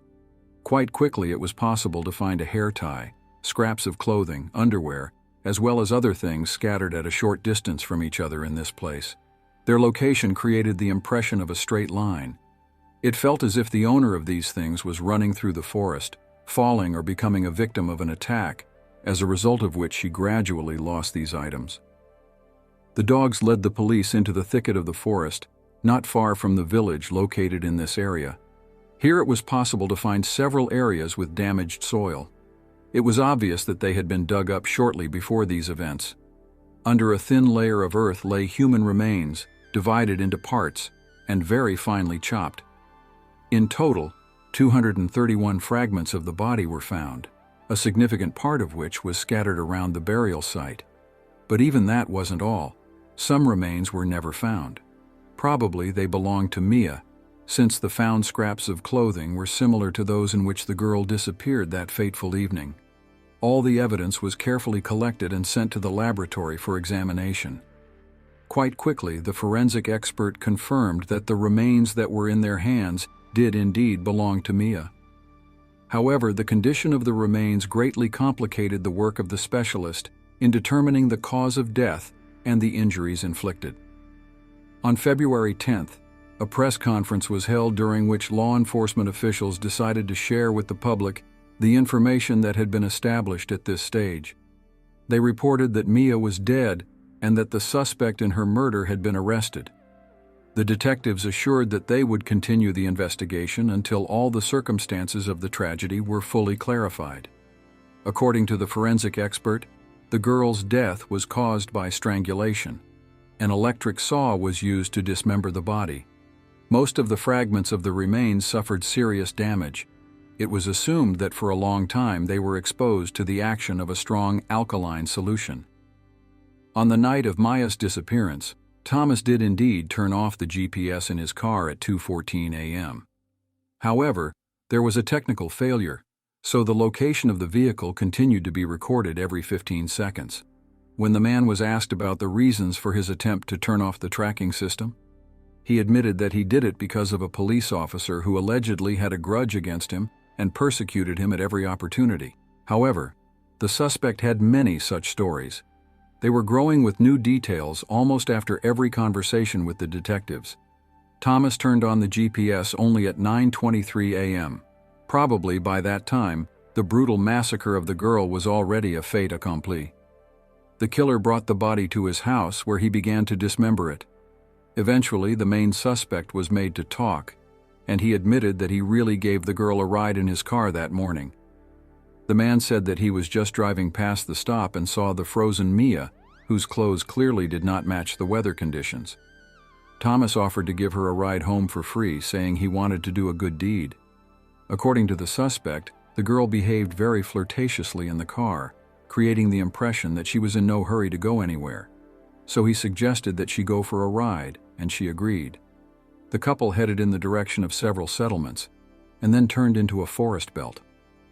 According to the suspect, it was there that Mia and Thomas allegedly decided to have sexual intercourse by mutual consent, but at some point the girl had an attack. According to Thomas, she accidentally fell and received a fatal neck fracture. However, his testimony later underwent significant changes. Thomas claimed that she could have suffocated because of a bag strap that was pressing on her neck. In his opinion, it was also an accident. From this point on, the main suspect's version of events began to change with each new conversation with the detectives. Suddenly, he began to claim that Mia got out of the car and tried to run away but then stumbled, fell, and received a fatal injury. Regardless of the true circumstances, When the girl stopped showing signs of life, Thomas was overcome by panic, and he was confused, not knowing what to do. However, the man did not dare to seek help from rescue services because he was afraid that he would be accused of murder. Thomas had problems with the law before, so he feared that this situation would only worsen his position. So the suspect decided that the best way out would be to take the body to his home and try to get rid of it there.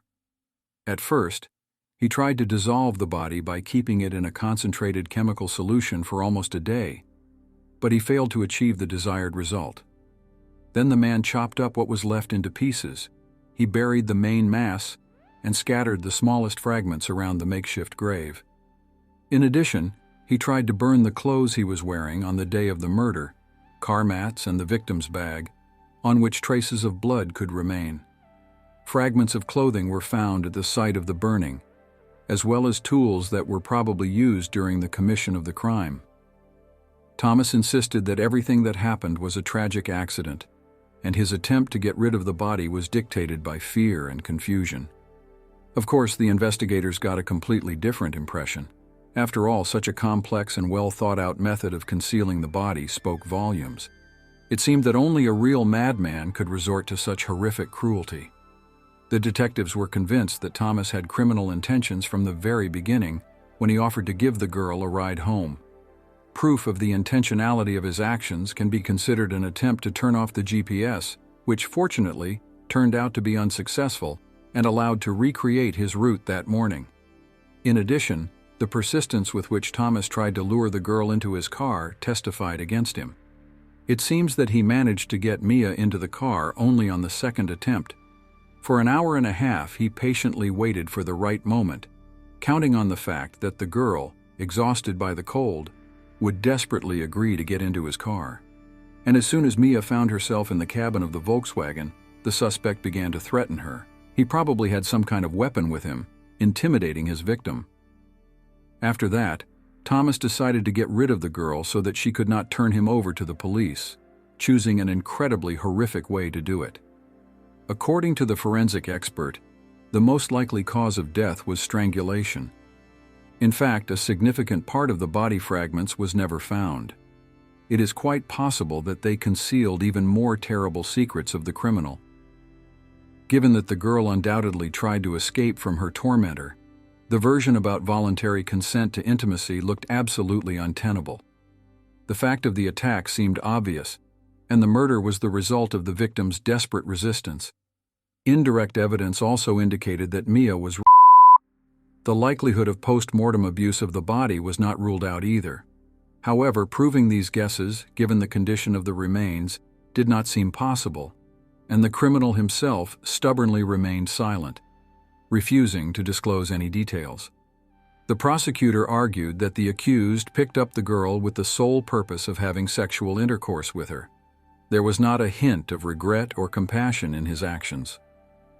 According to the prosecution, Thomas hunted his victim all night, and having chosen the appropriate candidate, waited for the right moment to lure her into a trap. Proof that the girl fought for her life until the last was the same GPS data. Law enforcement officers noticed that Thomas stopped 3 times in the wooded area. Most likely, he was chasing his victim in a car. Or Mia tried to escape several times, but the criminal managed to catch up with her each time and drag her back into the car. During the inspection of the suspect's car, samples of the victim's DNA were found in the cabin. Traces of the murdered woman's blood were also found during searches at Thomas' house. This confirmed the version that the killer later brought the victim's body to his home. Investigators subjected the suspect's behavior to a thorough analysis during the period when he was probably trying to get rid of the body. The man led a seemingly ordinary life, except that he took a day off from work. It seems that he devoted this day to dismembering his victim into small pieces. At the same time, Thomas communicated quite casually with friends and acquaintances, ordered pizza and food delivery, among which there were a lot of sweets. It seemed that the criminal did not suffer from remorse at all. The relatives of the deceased girl called Thomas statements that Mia allegedly voluntarily agreed to intimacy with a stranger, an outright lie and blasphemy that offends her memory. During the investigation, it turned out that Thomas could have had much more serious violations than previously thought. It became known that in 2019 he was caught peeping at a student. Similar incidents took place in 2015 to 2016 when the man looked into the windows of 2 more girls while demonstrating extremely indecent behavior. One of the victims told how one night she heard a knock on the window, and when she came closer, she saw a stranger. Despite the downpour, he stood with his pants down, staring with a blank look, not at all embarrassed that he was noticed. The girl immediately woke up her parents. Although Thomas managed to escape before the police arrived, law enforcement officers managed to make a composite sketch of the troublemaker. An even more alarming incident occurred in 2010. Then 3 women woke up in the middle of the night from a suspicious noise in their apartment. They found a man inside who attacked one of them and her, after which he managed to escape. The police were called to the crime scene, but they failed to catch the attacker. Due to lack of evidence and the expiration of the statute of limitations, the suspect could not be held accountable for these incidents. However, the victims could be involved as witnesses so that their testimony would help form a more complete portrait of the criminal. Thomas's ex-girlfriends also described alarming episodes of his behavior. According to them, shortly after the start of the relationship, the man began to behave arrogantly and resort to manipulation. He demanded absolute submission and instantly flared up with anger at the slightest sign of disobedience. One of the girls recalled how, after breaking up with Thomas, the brake hoses in her car suddenly turned out to be cut. Fortunately, this did not lead to tragic consequences, but it was not possible to prove the involvement of the ex-boyfriend. The testimony of several women indicated Thomas' involvement in the crime. One claimed that he tied her naked to a battery and her. Another found a suspicious file on his computer with a list of women and their menstrual cycle charts. Another was sure that it was he who cut off her fingers, although there was no direct evidence of this. Thomas' colleagues told the court about his perverse pleasure in watching videos of real murders and even then, they considered him abnormal. A psychiatric examination revealed narcissistic and dissocial traits in the defendant, a lack of empathy, signs of sociopathy. However, he was found sane.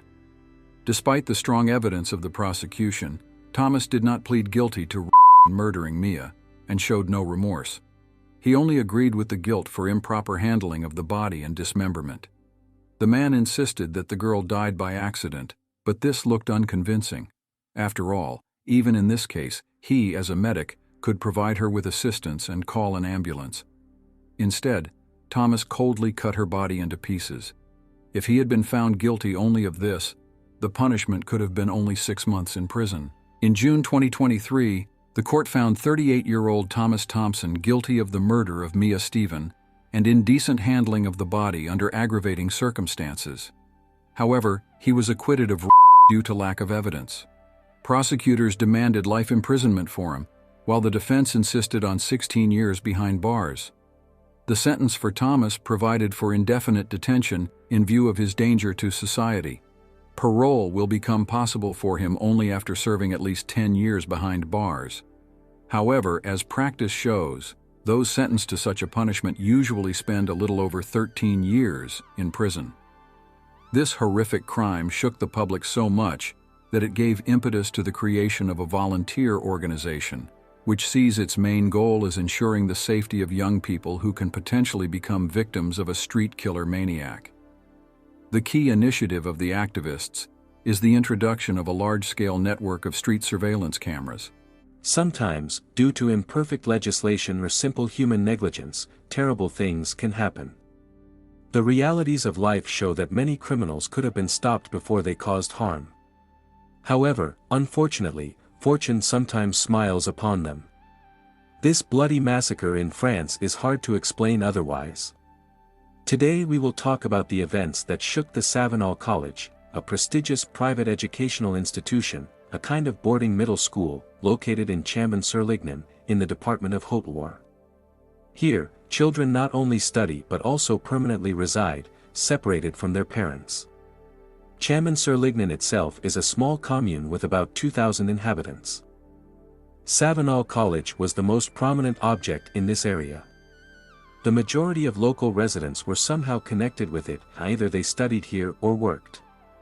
The educational institution, opened back in 1938, had managed to accumulate a solid history during its entire existence.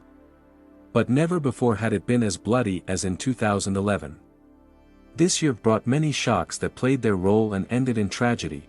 In 2011, Savonal College was experiencing serious financial difficulties and was on the verge of bankruptcy. The management was trying with all their might to keep the institution afloat. And this made sense because, despite all the troubles, it was the most famous educational institution in the district. The college worked under an association agreement with the state, but the situation was extremely shaky. There were fewer and fewer students, and there was a catastrophic lack of money. Against this background, the cost of educational services decreased, and the college accepted almost everyone without paying attention to academic performance and resumes. Students found themselves as if suspended in the air. In fact, they risked never completing their studies. This affected all categories of schoolchildren and caused a lot of fuss and discontent on the part of families. It was during this crisis situation, shortly before the tragic denouement, that 13-year-old Agnes Marin was transferred to Savonal College. Her parents, Frederick and Paula, believed that the previous school in Paris had a bad influence on the teenager. There, Agnes got involved with the wrong crowd, which negatively affected her behavior. Teachers caught her smoking weed in the schoolyard. Several times the girl skipped classes to hang out with friends. The teachers criticized Agnes's behavior, and her school report was far from ideal. Although at the same time, the girl had good grades in all subjects. She was a conscious teenager, strived to get an education, and dreamed of building a career as a director. Therefore, her mother and father considered it necessary to keep their daughter away from bad influence. It was against this background that the parents decided to apply for Agnes's admission to Savonal College. Despite her bad behavior and transfer, the girl had a good relationship with her family. Frederick and Paula believed that studying at this institution would benefit Agnes. With the change of school, the girl had to adapt to the class again. In addition, there were some differences in the profile program, so it was necessary to pay more attention to studies. However, for the clever Agnes, who always had good academic performance, this did not become a problem. At this time, her parents worked in the suburbs of Paris and visited their daughter every 3 weeks. Agnes was a pleasant, cute, kind, and cheerful girl. She easily got along with people, so she effortlessly blended into the new team and made friends. Here, too, she was noticed with a cigarette in various places, but few people were bothered by this. In the new school, this was not considered a problem. Smoking wherever one pleased became a common practice in the new school, and the teachers seemed unconcerned whether these were just cigarettes or something stronger. The campus of Savonal College, surrounded by forest, occupied a large territory. After classes ended in the afternoon, students usually had free time, which they spent together, having fun and walking around the neighborhood. For the most part, teenagers were left to their own devices. In the absence of proper supervision, many abused this freedom. On November 16, 2011, after having lunch in the cafeteria after classes, the students, as usual, gathered and went for a walk to the center of Chambon-sur-Lignon. It was about a 15-minute walk from the campus to the city. Agnes was also in the company of friends. They were supposed to return at 4:30 p.m. When the time came, the students began to gather at the campus, some with a slight delay. But Agnes was not among them. The girl belonged to the younger students, so the management felt a special responsibility for her. The disappearance was immediately reported to the teachers, and they, without thinking for long, turned to the police. After the gendarmes arrived on campus, several search groups were formed from among the students, teachers, and law enforcement officers. They all went to comb the city and the surroundings in the hope of finding the missing girl. But by midnight, when it was already quite dark, they had to return. It was time for the students to prepare for the next school day. Unfortunately, neither Agnes nor even any traces of her were found. The gendarmes continued the search, but also without success. Detectives began questioning students from the girl's inner circle. Finally, a friend of the missing girl named Estelle approached them. She had seen Agnes on the day of her disappearance. According to her, the girls met and walked together on the main square in the city center, and around 2:30 p.m. they parted ways.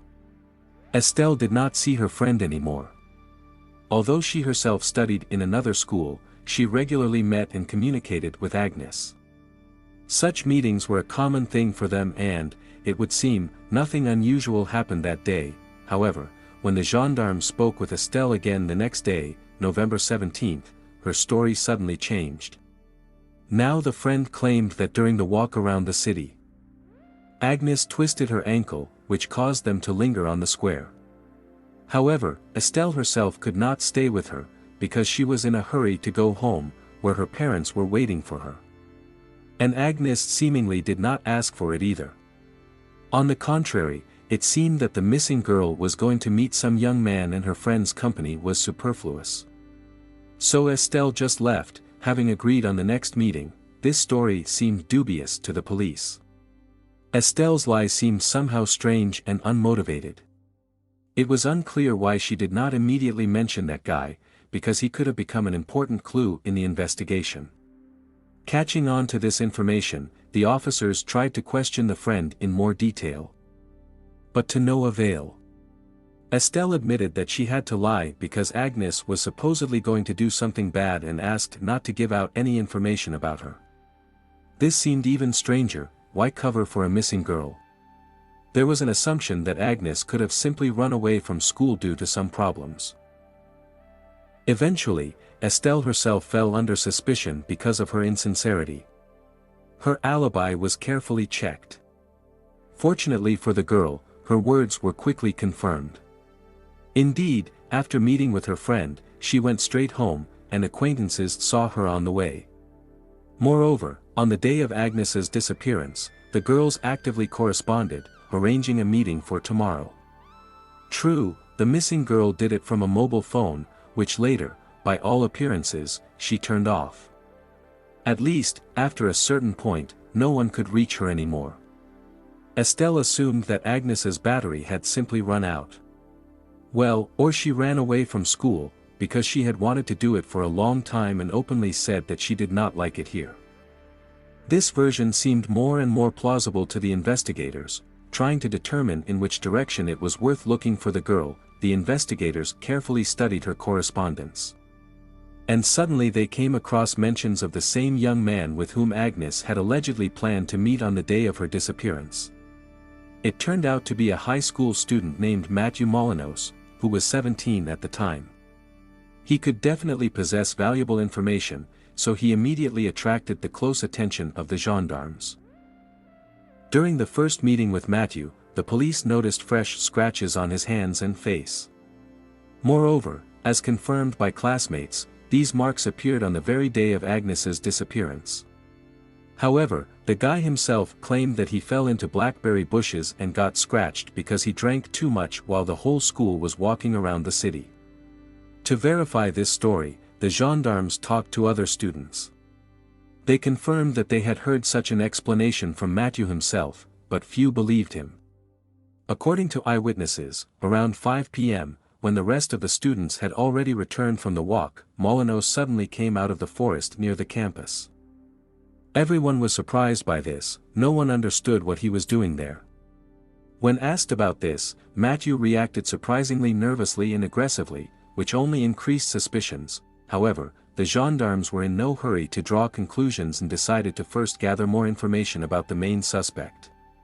Matthew Molinos was originally from Nantenformo and had 2 younger sisters. At school, the guy kept to himself and seemed eccentric. He wore Gothic-style clothing, openly propagated a rebellious way of life, disobedience to parents and teachers. In high school, he more than once boasted about his hacking skills and the use of illegal substances.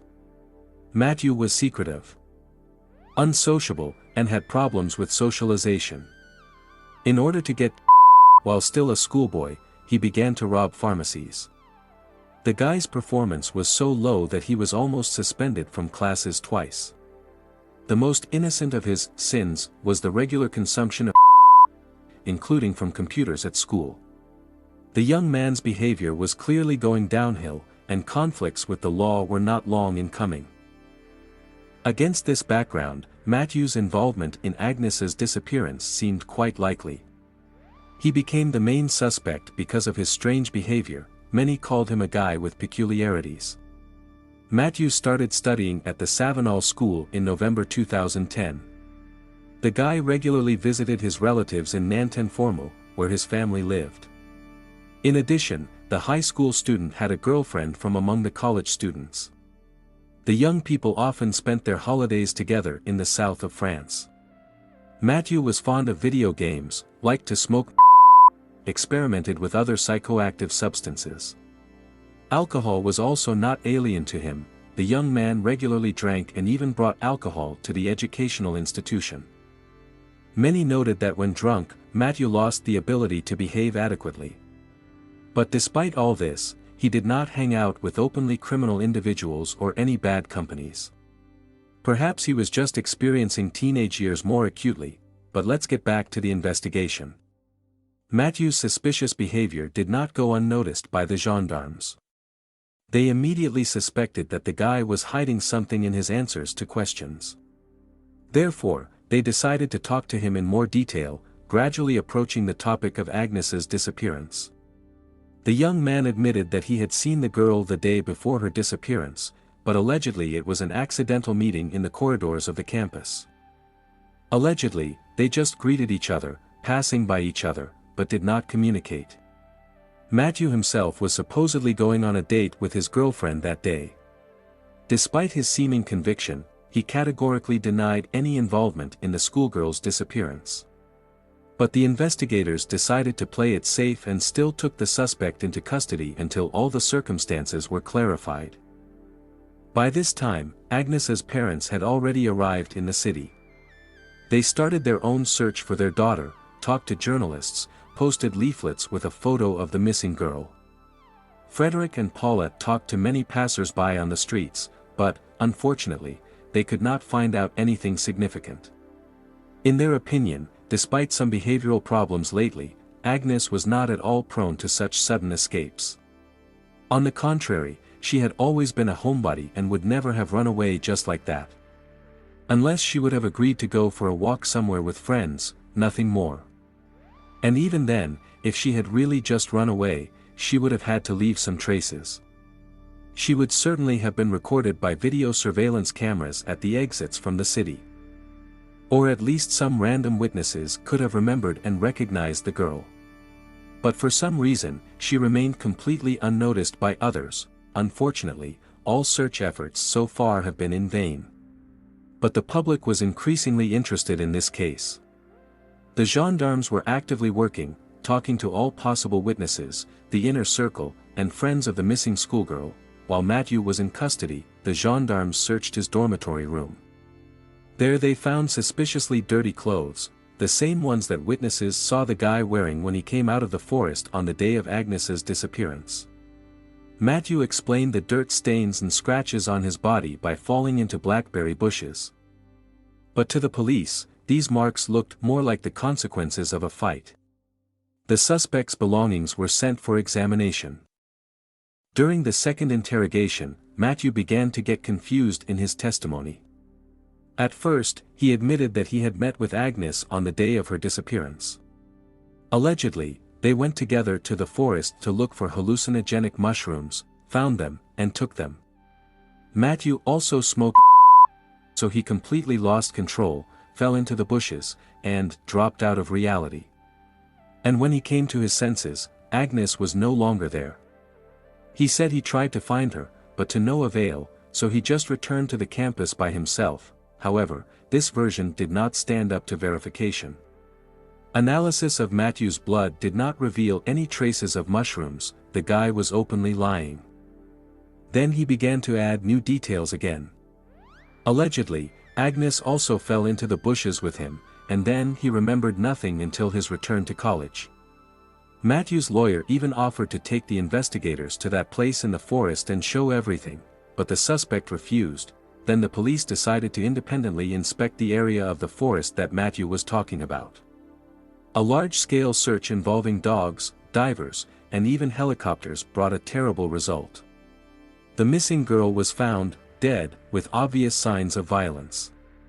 This came as a real shock to the investigators, who until the last moment hoped to find Agnes alive. Her parents were immediately informed about the horrific outcome of the search. The body was sent for an autopsy. Now it remained only to get a confession from Matthew. However, stunned by the discovery, he surrendered almost immediately. It turned out that the teenager lured Agnes into the forest, where he brutally dealt with her. After committing the crime, Matthew tried to burn the victim's clothes and body, hoping to destroy traces of the crime. Fortunately, he did not succeed. As it turned out, the murder weapon was Matthew's childhood toy, a yo-yo, with which he never parted. It was this that the teenager used to immobilize the victim. Agnes desperately fought back, managed to scratch the attacker's face and hands. But he, being much older and stronger, quickly overcame the girl. A chilling detail, during interrogations. Matthew carelessly played with the same yo-yo with which he tied the hands of his victim. As if boasting about what he had done, the autopsy revealed even more alarming details of this brutal attack. Before killing Agnes, the rapist methodically tortured her. He broke her left arm, both shins, and inflicted numerous blows. And after the abuse, he cold-bloodedly inflicted 17 knife wounds on the girl's chest and face. Traces of a desperate struggle were found on her body. Particles of the killer's skin remained under her nails, whom Agnes trusted because of her naivety and youth. There was no doubt left. Matthew fully admitted his guilt. Agnes was buried in Paris on November 26, 2011, on the day when she was supposed to turn only 14. Hundreds of concerned people who came to support the family of the deceased at this terrible moment were present at the farewell ceremony. But, as it soon became clear, she was not Matthew's first victim.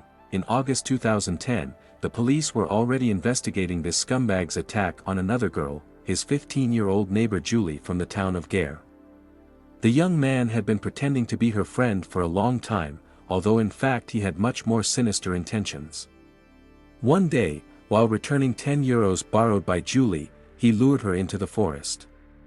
There, clearly preparing for the crime in advance. The guy tightly tied the victim to a tree with shoelaces. And then he brutally raped the defenseless girl. According to Julie, she miraculously survived, and only thanks to her mother, who literally sensed the danger to her daughter and called her at that very fateful moment. Hearing the call, the embarrassed Matthew released the exhausted victim and fled. Traumatized but alive, Julie told the police everything. The was detained. During the interrogation, he shed crocodile tears, trying to soften the hearts of the investigators. But the girl had no doubts. If not for a lucky chance, she would have inevitably become the first killed by this monster. Despite the seriousness of the attack on Julie, Matthew did not receive the deserved punishment then. He spent 4 months in a pre-trial detention center, where psychiatrists worked with him. In the end, one of them recognized the young man as completely rehabilitated and safe for society. Based on this conclusion and under pressure from Matthew's family, the judge released him. The only conditions were a course of psychotherapy and a ban on living in his home region. To arrange their son in a new school, Matthew's parents traveled around 24 educational institutions. And they received as many refusals. Until they found a place in the same college where Agnes soon entered. A very strange decision by the administration is to agree to accept a student with such a dangerous background to a school where the majority are girls aged 13 to 17. Obviously, the management was not too interested in the problematic teenager's past. And they were terribly mistaken in their assessments. The college principal assured the court that he had no right to delve into the student's past. And that he had allegedly not received any warnings from law enforcement about Matthew. However, it soon became clear, in fact, the head knew about the guy's problems, but did not delve too much into the details. The young criminal's father personally convinced the principal that everything was fine with his son. Allegedly, the former troubles were only associated with an unsuccessful breakup with a girl who decided to take revenge and accuse Matthew of. The principal believed this tale. Thus, the pervert's father deliberately lied for the sake of his son's admission to college, and this lie eventually led to the brutal murder of Agnes. The investigators concluded that the enrollment of a potentially dangerous student in the graduating class was dictated solely by financial considerations. At that time, the college was experiencing difficulties and desperately needed funds. And for each pupil, the state allocated €13,000 per year. So the institution's management was not too worried about who would study there. The main thing is that the places are filled. It's hard to believe, but this is the reality. The trial of Matthew was accompanied by considerable controversy and stirred up the public. The killer's mother and father, the college administration, representatives of the law, all found themselves under tremendous pressure. According to French laws, minors who have committed serious crimes must be tried behind closed doors.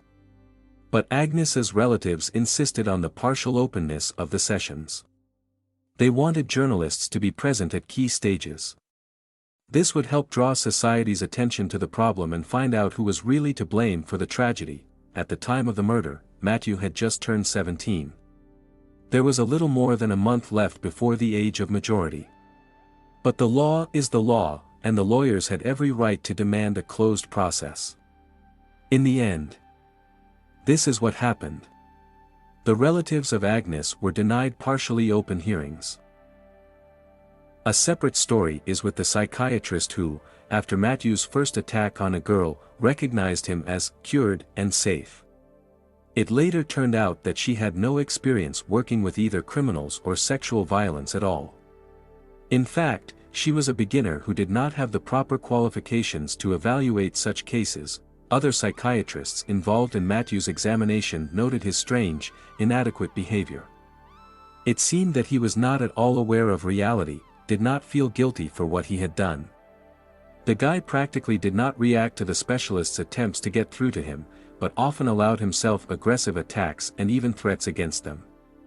Matthew's outbursts of anger arose out of nowhere. For no apparent reason, it seemed that Matthew was completely devoid of sympathy or remorse. He himself admitted it. According to the young criminal, he had repeatedly felt some inner impulse that pushed him to villainy. The first girl became a victim of just such an impulse. And then the same fate befell little Agnes. After committing the murder, Matthew finally underwent a full psychiatric examination. He was diagnosed with paranoid and schizoid disorder. Doctors considered the guy extremely dangerous to society, but at the same time sane and able to stand trial. Given the defendant's minor age at the time of the crime, he was to be tried according to somewhat milder norms. But in the end, due to the particular cruelty of the act, it was decided to consider the case according to adult laws. On June 28, 2013, the court passed a verdict. For the rape and assault on Julie, as well as the rape and murder of Agnes, Matthew was sentenced to life imprisonment. This was only the second case in the history of French justice when a minor received the highest measure of punishment. The criminal's lawyer categorically disagreed with this decision. He insisted that his client needed proper treatment first of all, not prison. The diagnosis of psychiatrists clearly indicated a disease. So the defender filed an appeal. In September 2014, a retrial of the case was to take place. For the relatives of the deceased Agnes, this process became even more painful, largely due to the killer's shocking behavior. This time Matthew was much more talkative and self-confident. Each of his words seemed to mock the suffering of the family, who were forced to relive all that horror again. It seemed that the defendant was simply enjoying the situation, savoring the horrific details. Matthew openly admitted that he had always loved to see other people's pain.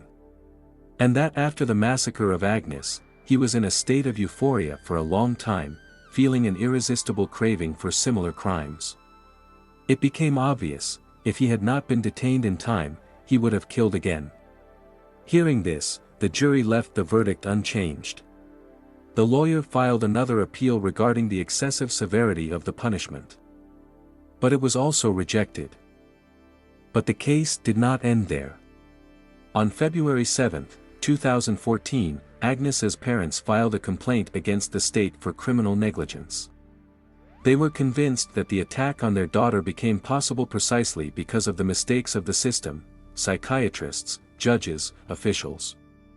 Because of their fatal miscalculations, a dangerous criminal ended up at large, and then none of those responsible were even punished. The Supreme Court of Paris supported the family's position. For the negligence that led to the tragedy, they were awarded compensation in the amount of €185,000. However, for the parents, the goal was not money at all. With this lawsuit, they sought to demonstrate the imperfection of the entire French law enforcement system, and influence its reform. Meanwhile, Savenol College, shaken by the scandal surrounding Matthew, finally went bankrupt and closed in 2014. The position of the killer's family from the very beginning was extremely unenviable. After all, at the time of his crime, they bore full responsibility for Matthew. In addition, facts were revealed that it was the father who made every effort to justify his son and arrange for a new school. So this family also came under harsh public condemnation and pressure. The public was convinced that the tragedy occurred due to the perpetrator's indulgence on the part of his parents. Instead of taking care of the forced therapy of their son in a specialized psychiatric institution and ensuring proper control over the teenager who was released from custody, the mother and father simply sent him away from home to a school where, in fact, there was no one to supervise him. Therefore, according to society, the parents bear indirect responsibility for the murder committed. However, some considered this case rather an exception.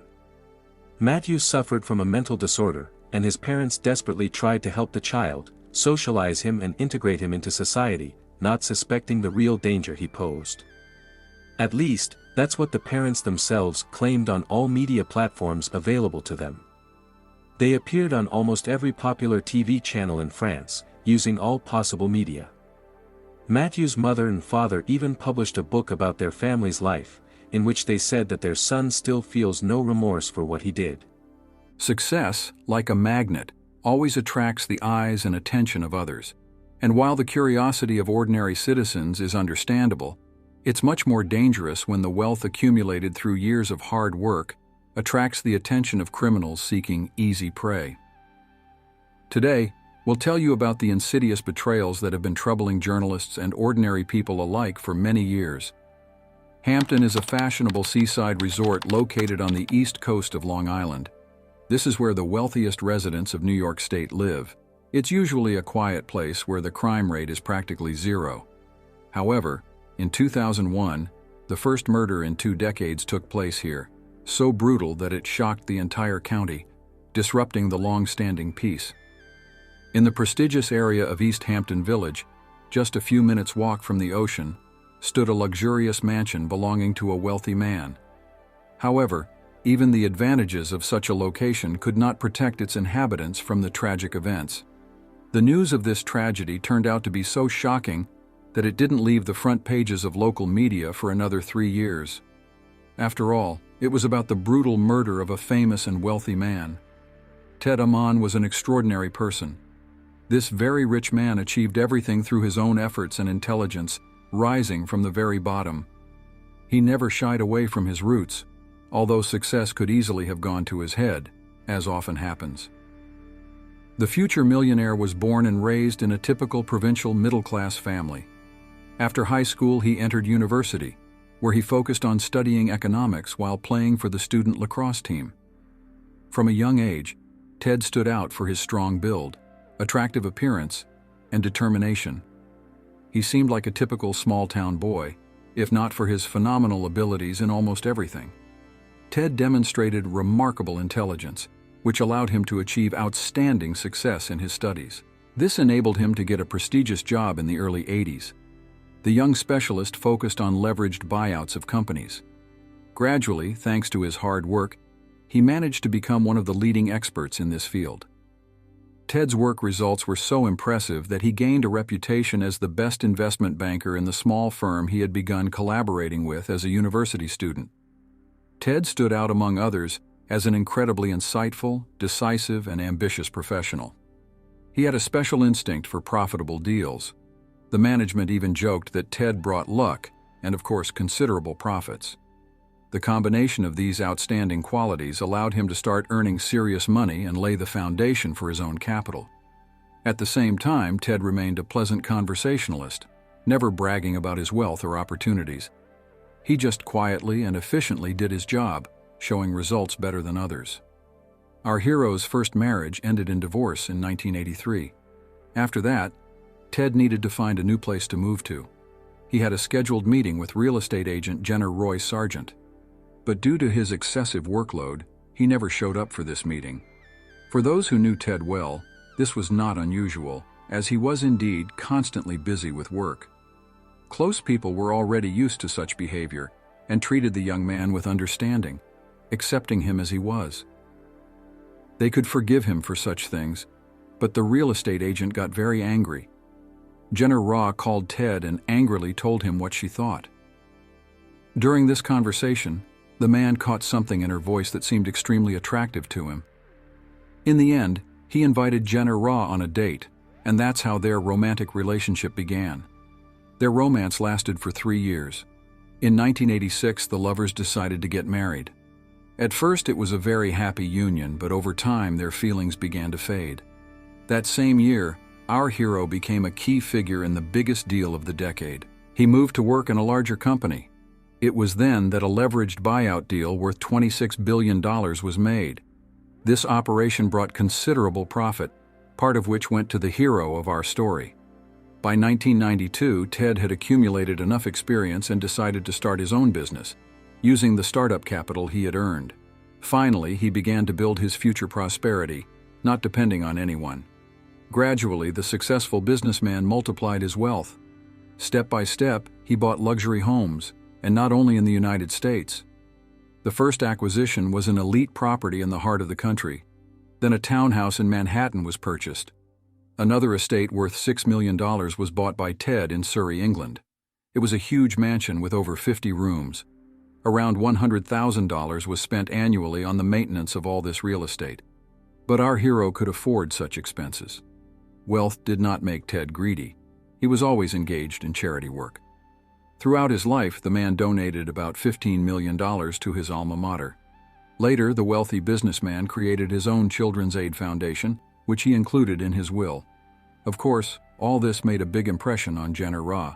She gladly accepted this luxurious lifestyle, which was strikingly different from everything the woman had been used to since her youth. She didn't even know much about her father. All she knew was that he was an Italian sailor. Her mother had gone to Italy, had an affair with this serviceman, the result of which was the birth of a girl. When Jenner Raw was 10 years old, her mother died of cancer, and her father finally showed up, so the girl began to wander through different foster families. Of course, it was a very difficult period, full of fear and despair, which she didn't even want to remember. Now Jenner Raw saw the other side of life, the luxury and glitter of wealth. The man bought a chic mansion in the prestigious area of East Hampton Village. It was an English manor-style estate with 6 bedrooms, 7 bathrooms, a modern kitchen, conservatory, gym, and library. The mansion grounds also had a heated swimming pool with a small guest house. All this luxury was located on a plot of land of 90 acres which boasted its own pond. Despite her wealthy life, Jenner Raw did not forget her roots. Like her husband, she remembered the past and helped people. The woman even dared to adopt 11-year-old twins, as the couple could not have their own children. With this act, Jenner Raw sought to protect these children from the hardships of life that she herself had once had to go through. The couple's adopted sons were named Oleg and Gregory. It seemed that life was going on as usual, but after a few years, Jenner Raw's behavior began to change. The first alarming signs were that she began to sever ties with her friends for no apparent reason. At the same time, the woman behaved as if she had been wronged in some way, and her reaction was entirely justified. Jenner Raw was becoming more and more unpredictable, erupting in anger at any, even the slightest provocation. A vivid example of such behavior was the case when the millionaire's wife ordered the planting of 60 tulips near their house in East Hampton. However, as soon as the work was completed, she tore out all the flowers with her own hands, citing that their color did not quite match her ideas. Unfortunately, the brunt of Ra's anger was directed at her husband. This led to a deep rift in their once exemplary relationship. Trying to save their marriage, the couple decided to move to Britain, hoping to start from scratch. However, Ted soon had to return due to work matters. Here, Ra began to be haunted by suspicions that her husband was having an affair with one of his colleagues. Eventually, in 1999, the woman took the children and returned to the USA, settling in a townhouse in New York. To check her guesses, Ra hired a private detective. It turned out that her suspicions were not unfounded. Ted did indeed have a young mistress. After that, their marriage began to crumble rapidly. The situation was further complicated by the fact that the woman suspected her husband not only of infidelity, but also of trying to hide part of their joint funds and property from her. Ra was convinced that her husband's fortune was worth at least $300 million, but these figures were not confirmed. Lawyers conducted a thorough assessment of Ted's real estate and found that it amounted to $80 million. Ra expected to receive half of this amount after the divorce. After these events, Ted's wife and children moved into a luxury hotel as she initiated an expensive renovation of their townhouse. The reconstruction involved a complete overhaul and was estimated at approximately $9 million. To purchase the necessary materials and start work, the heroine of this story took out a loan for $3 million. Of course, all the expenses for the hotel, renovation, and loan repayment fell on the shoulders of her husband. At the same time, in the central part of Long Island, Danny Pelez heard rumors from his friend about some rich woman who was going crazy and throwing away millions on the reconstruction of her townhouse. At that time, Danny was an unemployed, unlicensed electrician with a wife and 3 children to support. He had almost no money, barely enough to fill up his pickup truck to get to Southampton. His own marriage was also falling apart and was on the verge of collapse, but Danny did not lose his enthusiasm. He hoped to find a good job here to provide for his family, and his hopes were fulfilled. The wealthy millionaire's wife immediately noticed him and hired him. A romantic relationship quickly developed between them. Danny got access not only to Ra's bedroom, but also to her wallet. The story of a rich woman who found herself a simple lover immediately attracted public attention. This was largely facilitated by the behavior of the electrician himself. Danny spent crazy amounts of money without hesitation, and at every step bragged about his connection with the wealthy lady. Rumors reached Ted, but he was powerless to do anything about it. The marriage was destroyed, the lawyers were still dealing with the divorce process, the issues of property division, and the resolution of other contentious points. Danny faced the same problems as Ra, so they quickly found common ground. The woman, who herself grew up in poverty, perfectly understood everything that was happening in the life of her lover. She perceived her millionaire husband as a traitor who had broken her heart. Ra was filled with anger and a thirst for revenge. She probably decided to try a relationship with someone closer to her in origin and social status, hoping that this time everything would be different. She wanted revenge, and Danny became the perfect tool for the realization of this insidious plan. Renovation work in the townhouse was becoming more and more extensive and required more and more financial infusions. Ra uncontrollably threw crazy sums of money from her husband's accounts. At the same time, Danny was actually doing nothing, just having fun with his wealthy passion and friends. Ted was aware of everything that was happening and was very worried about how it might affect the children. Due to constant stress, he began to seek solace in alcohol. Several times he was even detained for drunk driving, and his fears were not unfounded. Danny quickly got used to the luxurious life. He gave generous tips of $100 in restaurants, and after meetings with friends, he put out bills to his rich lover for several thousand. The man considered his relationship with Ra a real gift of fate, comparing them to a lottery jackpot. At the same time, it seemed that he did not take her seriously and behaved like a typical dependent. By the summer of 2001, the lover had actually completely taken Ted's place in the life of his millionaire wife, although the divorce process had not yet been completed. Danny lived with her in the East Hampton estate, driving Ted's premium cars. One time he was even arrested for drunk driving. The man brazenly used the clothes and personal belongings of his mistress's legal husband, as if all this belonged to him. In early summer 2001, the couple's lawyers finally reached an agreement. Calculations showed that after paying off debts, paying for repairs, and paying taxes, Ted would have about $46 million at his disposal. His wife was to receive half of this amount immediately after the divorce was finalized. But at that point, even that was not enough for her anymore. When all the issues were settled and only some bureaucratic formalities remained, a ray of hope appeared in Ted's life. Friends and relatives noted that the businessman had noticeably cheered up. He had a new companion with whom he was ready to start a new stage in his life. Despite his 52 years and the most difficult period in his life, Ted remained energetic. He looked remarkably young for his age.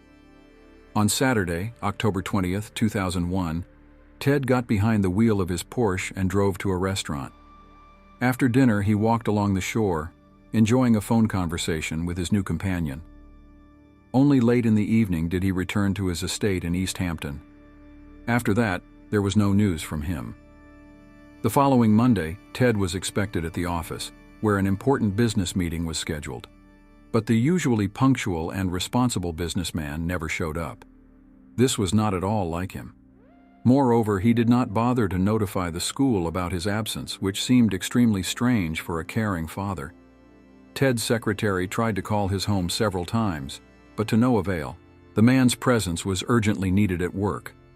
Then one of his business partners rented a helicopter and, together with the secretary, went to East Hampton to find out what had happened. Ted's car was in the driveway, and his 3 dogs were barking loudly in the backyard. No one responded to the calls. The garage doors turned out to be open, and the alarm was turned off. Entering the courtyard, the guests noticed that the doors to the house were also unlocked. The partner and the secretary examined the first floor, but found no trace of Ted. They called his name, but no one answered. The situation looked so alarming that it was decided to call the police. Finally, the hero of this story was found in the bedroom. The man was lying in a pool of blood, with no signs of life. Near the body lay a bundle of money, which contained several $1,000s. It became obvious that the criminal was not at all interested in robbery. It was a real murder. During the autopsy, the forensic expert found that the victim had suffered at least 30 blows to the head with a blunt object, probably a baseball bat. This caused significant blood loss and injuries incompatible with life. According to the expert's conclusion, the millionaire was beaten to death almost immediately after returning home that fateful Saturday. The nature of the attack indicated that the motive was clearly personal. The killer did not leave the businessman any chance of survival. After this incident, Ted's first wife contacted the detectives. Despite the fact that their marriage had broken up about 20 years ago, they remained friends and maintained constant communication. The woman turned to law enforcement to report an alarming signal that she had received from her husband just 2 days before his death. That day, they were discussing the divorce process that the hero of this story was going through. However, as Ted noted, his problems did not end there. He felt some hostility and tension in his relationship with his second wife. The man even jokingly let slip that Jenner Ra would not rest until he was in the box. Unfortunately, these words turned out to be prophetic. But despite their suspicions, the police did not have sufficient grounds to press charges against the main suspect. It was necessary to carefully sort out all the circumstances of the case. In addition, it seemed unlikely that Jenner Ra could physically cope with Ted, who was stronger and sturdier than her, and even than her lover Danny. Perhaps they acted in collusion. So the investigators focused their attention on the likely main suspects, Jenner Ra and her partner. However, no traces of this pair were found at the crime scene. The murder weapon was also missing, as were fingerprints or other physical evidence. Forensic scientists worked tirelessly for several weeks, but their efforts yielded no results. In mid-November 2001, lawyers disclosed Ted's will. It turned out that the document was last updated back in 1995. It was expected that the will would be changed after the divorce, but the relevant papers were still with the lawyers and were being prepared for signing. Ted did not have time to complete and sign these documents. According to the new will, in the event of the death of the ex-husband, Jenner Ra was to be deprived of any privileges. But since the document was not finalized, the woman received half of the fortune. The other half went to charity, to Ted's foundation. In fact, this was a strong motive for murder. Probably, the woman and her lover decided that it was better to become an obscenely wealthy widow than to be left with nothing. Of course, the investigators decided to talk to Jenner Ra and her partner about these circumstances. However, when the millionaire's ex-wife and her lover met with law enforcement officials, they categorically refused to cooperate.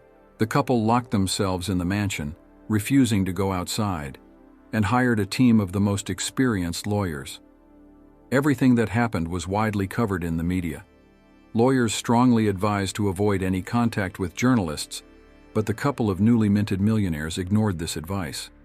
Instead, Danny hastily divorced his wife and married Jenner Ra the very next day. She did not at all look like a woman grieving over a loss.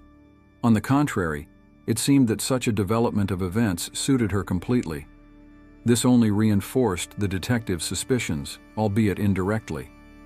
The murder was discussed by all the newspapers and TV channels. All of America closely followed the course of events. Even the active work of the couple's lawyers, who were looking for ways to protect their clients from investigation and trial, was criticized.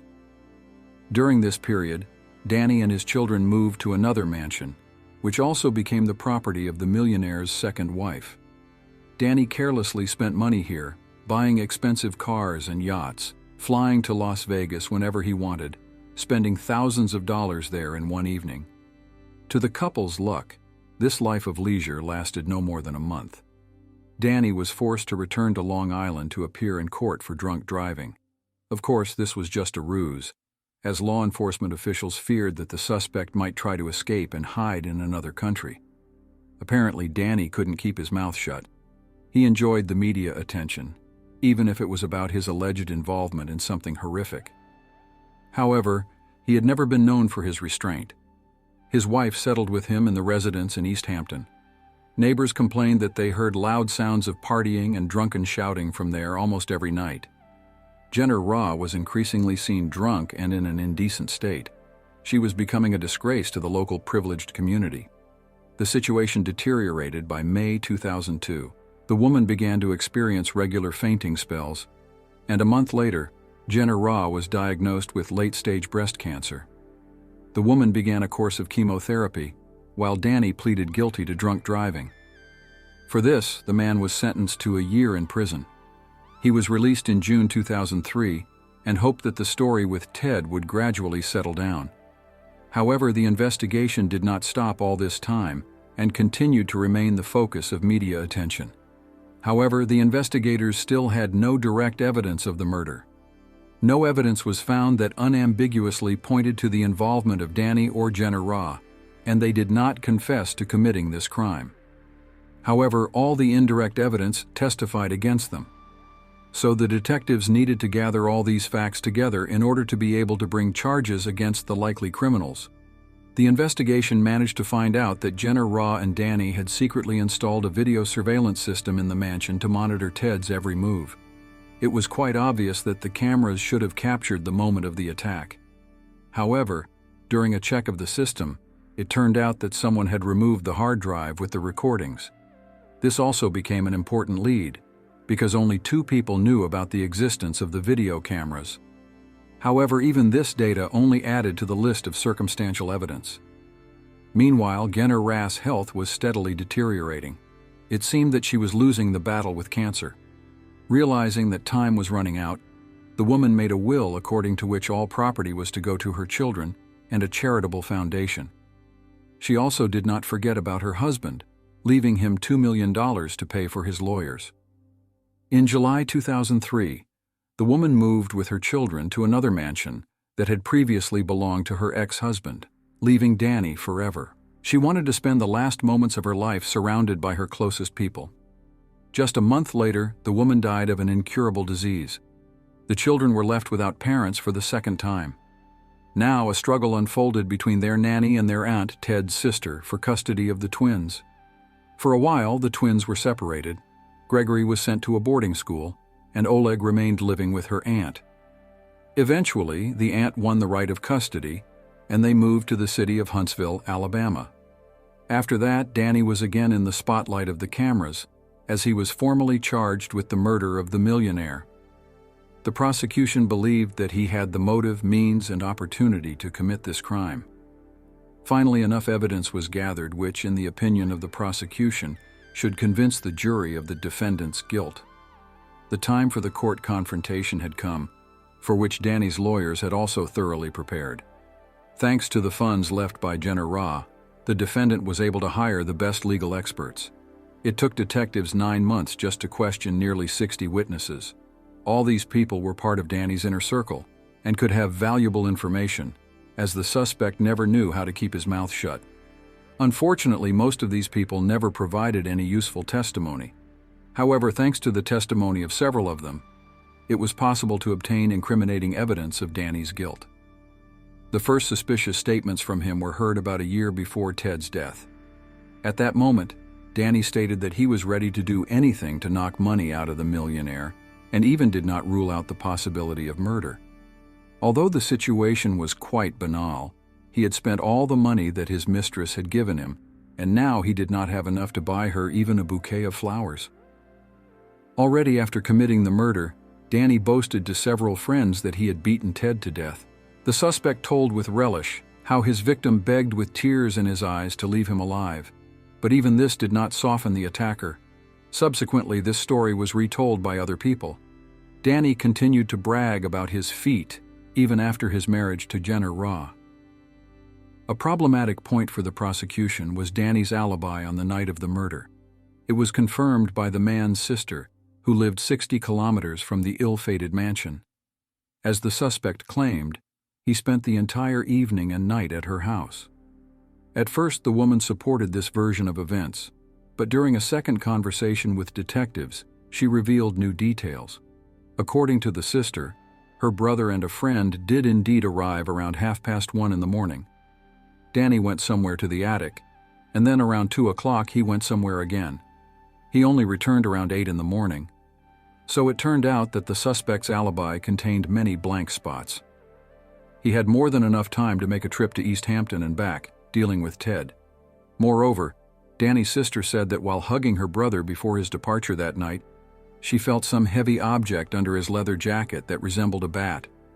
However, Danny evaded her questions and just drove away. The investigation suggested that he visited his sister precisely for the murder weapon. Then in 45 minutes, he reached Ted's estate, broke in, and ambushed his victim. The attack was sudden. Even after losing consciousness, Ted suffered dozens of blows to the head that literally smashed his skull, leaving the poor man no chance of salvation. Danny only returned to his sister in the morning, but she was not asleep yet, so she was able to indicate quite accurately the time intervals of his absence. This information turned out to be extremely valuable for the prosecution, which cast great doubt on the suspect's alibi. According to Danny's father, a strange conversation took place between them the next day. It seemed that the son, asking leading questions, was trying to find out how to reliably hide some object so that it would never be found. Danny's father, being in the dark, suggested several options for how to get rid of a baseball bat, not realizing that in this way he was helping the criminal hide the murder weapon. Among the proposed ideas were sending it for recycling and throwing it in the trash. Unfortunately, none of these guesses yielded results, and the alleged baseball bat remained undiscovered. The prosecution had gathered enough circumstantial evidence, and the detectives decided to make one last attempt to talk to Danny before bringing formal charges. They hoped to get a confession, and even offered a deal. However, on March 23, 2004, almost 2.5 years after the murder, Danny still did not confess to the crime, despite the expectations of the media and the concerned public. Danny was charged with second-degree murder, for which he could receive a sentence of 25 years to life in prison. On the day of the court hearing, the prosecution had two new witnesses who had heard the killer's confession after the attack. They turned out to be prisoners with whom Danny was serving time while awaiting trial. The prosecution used their testimony to obtain recordings of the defendant's words. According to the criminal's eloquent story, an enraged Danny attacked Ted with a baseball bat and methodically beat him, seeking to break every bone in the victim's body. It also became known that the defendant was trying to intimidate trial participants and influence the jury. Having learned who would act on the part of the prosecution at the trial, Danny threatened the prosecutor's children. The prosecution also learned that Danny often used a stun gun, which he jokingly beat his friends with. Traces of a similar device were found on Ted's body. Probably since the millionaire was a little bigger than his killer, Danny thus equalized the chances, first knocking the victim off his feet. The trial became even more intense when one of the defense witnesses revealed shocking information about Ted's personal life. According to his testimony, the millionaire was dating several women at the same time. The lawyers used this story to show that the circle of potential suspects could be much wider, because Ted's indiscriminate affairs could have brought anyone into his home. The next unexpected twist was Danny's own decision to speak in his own defense. This turned into a 5-hour confrontation with the prosecutor, known for his tough character. Dozens of journalists followed the course of events intently, whose presence greatly annoyed the defendant. During the hearings, the lawyers tried to shift the blame to Jenner Ra, the millionaire's second wife. Danny admitted that she once offered him to kill Ted, but he refused. The defense used these words to sow doubts in the jury and point to Jenner Ra as a possible killer. However, it will never be possible to establish whether she was really involved in the crime and what role she played in this bloody drama. 2 years after Ted's death, Jenner Ra took this secret with her to the grave. The jury deliberated all weekend and finally returned a guilty verdict. Danny, who until that moment had pretended to be a confident businessman, immediately burst into tears. He was sentenced to 25 years in prison. Despite the verdict, the defendant never admitted his guilt and continued to deny involvement in the crime. Many years after the tragedy, Ted's adopted children put the abandoned house in East Hampton up for sale for $12 million. In the end, they managed to sell it for $8 million. The house needed major repairs, and the new owners are still hesitating whether to carry out a reconstruction or demolish it and start building from scratch. I look forward to hearing your thoughts in the comments. Don't forget to subscribe to the channel and hit the like button. Until next time, friends.